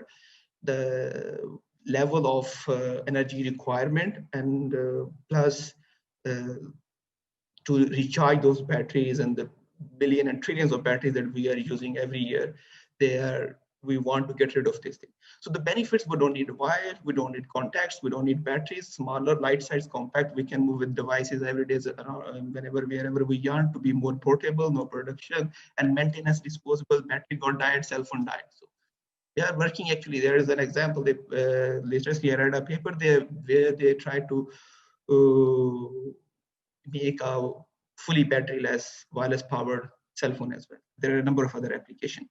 So before jumping into the further details, I would like to explain you about the wireless power transfer system. The wireless power transfer system are energy, there are two confusing terms, are energy harvesting, wireless energy harvesting. The difference between the wireless power transfer system and energy harvesting, the way the wireless power transfer, we usually have the dedicated and exclusive wireless power transfer, but the energy harvesting we design for the, actually the transmitter is designed for the communication, and we try to harvest the energy from the communication signals. As compared to the other wireless power transfer technology like closed loop, near field, high beam laser, my talk going to be focused on RF energy harvesting power. Why? The benefits is the long range, several meters, small transmitter and receiver, flexibly deployable, applicable to the line of sight, non-line of sight, sport, mobility, one-to-one or one-to-many user, charging at a simultaneously. So integrating the wireless communication network. Actually, they already started working toward the wireless, simultaneously wireless information transfer networks and communication protocol. But there are some limitations. Low efficiency, safety issue when you are going to transfer the high power, and but there are some applications too with the low power devices. For example, RFID tag, wireless sensor, like earlier Marius mentioned, when they're going to implement a ubiquitous wireless sensor network, so they need to have a powering module for each sensor. What if we remove that powering module and insert a wireless energy harvesting unit there that will harvest the energy from the ambient or from a dedicated source? We don't need to replace a battery or recharge it after some time. Okay, the overall architecture of the wireless power transfer system consists of two parts. One is the transmitter, because we need to have a dedicated transmitter. Other one is the receiver part. So on the transmitter side, we usually have an RF source and then the transmitting antenna plus propagation channel. RF transmitted signal going to received by a receiving antenna. The first part of the energy harvesting system is called a rectantenna, which is consist of rectifying circuit plus receiving antenna. The RF power received from antenna will going to be converted RF to DC, but in between we need a matching network over there in order to improve the efficiency, received power conversion from RF to DC, which is going to, this matching network is a very critical for rectantenna design, because usually the rectifier circuits are nonlinear circuits, so we need to, their input impedance changes with the incident power levels, so they are a little bit tricky to match these kind of rectifying circuits, because they're also change with respect to their output load as well. And after rectifying this power, we need to use this low powers for some sort of application. But usually, as I mentioned earlier, the rectified wireless harvested power is low, which is not sufficient enough that we can use it directly. So sometimes we need to have a sufficient voltage, sometimes we need to have sufficient power, sometimes we need to have sufficient current. So we need to use some kind of power management unit consisting of DC to DC boost converter or a power converter, up converter. And over there, and in the next I will show the couple of examples that we recently that we utilized the wireless power transfer in order to actuate some kind of electrical switches on a reconfigurable devices. So when we say the reconfigurable devices, so all kind of the any kind of a reconfigurable devices, actually we use some sort of a switches there. For example, if we are using electrical switches, pin diode, photo switches, or MEMS, so we need to bias in order to actuate them. So idea is to utilize this wireless power transfer in order to actuate those switches on different microwave circuits and systems. So where over here we are using a dedicated source and energy harvesting, which is in our case we call it RF trigger PMU, power management unit, in order to actuate a couple of pin diode in the first example, which is a dual band filter. And the next example we will talk about a band notch UWB antenna. This one is a little bit crowdy slides over here, but I quickly just try to mention what's actually happening over here. It is a novel dynamically reconfigurable bandpass filter employing the step impedance resistors that can operate as either a single band or a dual band filter demonstrated. Okay, this is actually a system of package approach. On one side, we had this dual band filter. On the back side is we had this energy wireless power transfer receiver, which consists of, as I showed earlier, a receiving antenna, rectifying circuit, and power conversion unit. And these are the reflection coefficients showing the matching of the receiving antenna for the rectifier. And this is a matching profile for the different input power levels of the rectifier circuit itself, and overall efficiency and the rectified voltage. The highlighted part over here, I will show the next slide. What does it mean? So what actually happening over here? As I mentioned, it is a single to dual band filter, pass band filter. So whenever the rectifier over here on the back side receives the 1.6 gigahertz signal, so it will actuate as, and its performance will be changed from single band, which is centered around 2.45 gigahertz, to the dual band, centered around two different bands at 1.6 gigahertz and 2.45 gigahertz.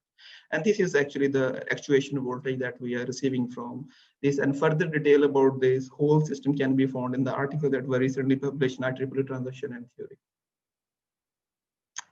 And dynamically reconfigurable, the second part of this example, similarly, as we see last time in my last example, we try to actuate the pin diode. Pin diode actually are the BJT devices. They need a high power to actuate. And we were using switching 4 pin diodes. And for that, we need power in terms of the milliwatt, which is very difficult to actually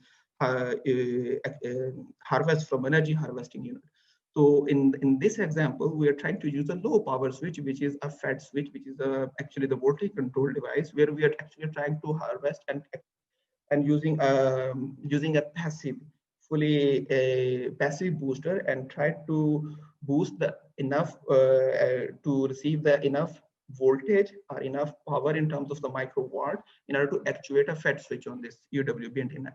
This is a dynamically reconfigurable band notch antenna. It is a similar fashion. It's a 2-layer design. The first layer, top layer, it's a UWB antenna. On the bottom side, you can see the RF energy harvesting circuit, which is consisting of a meandered PFA receiving antenna, rectifying circuit, and DC to DC boost converter, which is a passive boost converter. So without providing any kind of a power, we were managed to actuate we were managed to harvest enough power in order to actuate a FET switch on this antenna. And so whenever we receive a UWB's ultra wideband from 3.6 to 3.2 to 10.6 gigahertz, so there are many interfering signals in between. So in our case, we are trying to eliminate 5.6 gigahertz interfering signal. So these are the whole energy harvesting circuit were designed at 5.6 gigahertz. Over here, this is a matching profile of receiving antenna for the energy harvesting circuit and for a rectifier itself, and it's a RF to DC efficiency and voltage conversion. So these are the fabricated prototype, as you can see there in the measurement setup, and here you can see over here the overall results for this UWB antenna when there is a signal, interfering signal at 5.6 gigahertz. So, and its power, received power is more than minus 12 dBm, as you can see over here, and we were able to find to get the actuation voltage and the overall response of our UWB antenna that it creates actually the band rejection notch at 5.6 gigahertz in order to eliminate the interfering signal. And the next, and one of the most recent project that we got the funding from Cyprus Research Promotion and with the collaboration of Frederick Research Center, which consists of the robotically controlled radar-inspired wireless charging to and from flying UAVs. So up to so far, we were working toward the low power application.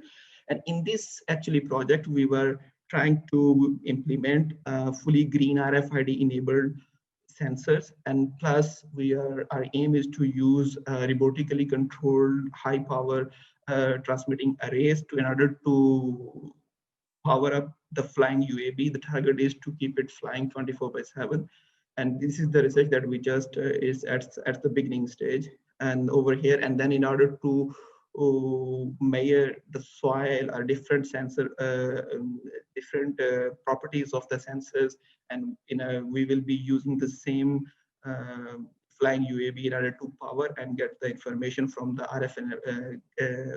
RFID enabled sensors. So there are some challenges and design that are still need to improve in this field of RF wireless power transforming, range, efficiency, mobility, safety, and health limits, because we cannot transfer as much as power as we want. So these are the issues that are still need to address, are still under progress, the research point of view. Thank you very much, and I will be happy to see if you have any question, and please feel free to write me on my email. I hope you had thank you very much. Thank you, Abdul. Thank you for your talk and all the good work. I would like to thank all of our speakers for today. We have seen quite a few very varied applications. We have seen new technologies being developed, like spintronics. We have seen cutting-edge technologies, just like Abdul just showed us, wireless power transfer. We have seen applications that range from the depths of the human body all the way to space. And I would like to point out that this is what emphasis is all about. We are here to hopefully contribute towards the development of these technologies that will enable the applications in all of these varied fields. With that comment, I would like to thank all of you for taking the time to participate in our launch event. And I would like to express my hope that sometime soon we will be able to host you in person and have a more human interaction rather than this virtual setting. All right, Stavros, do you have any closing remarks? Christofides, as always, you've done a wonderful job. Your epilogue, I think, captures everything. So if I say anything, it's only going to repeat what you said. So perhaps I can simply say that everything that you've said, I am in full agreement with, and I sincerely hope that everybody that was able to attend today got something beneficial from this. And as you said, I hope that the next time that once this pandemic has finished, we shall be able to meet in person. So thank you to everybody. And Christofides, thank you for coordinating this as well. Sure, it's no problem. And with this, we conclude our meeting. Thank you and see you next time.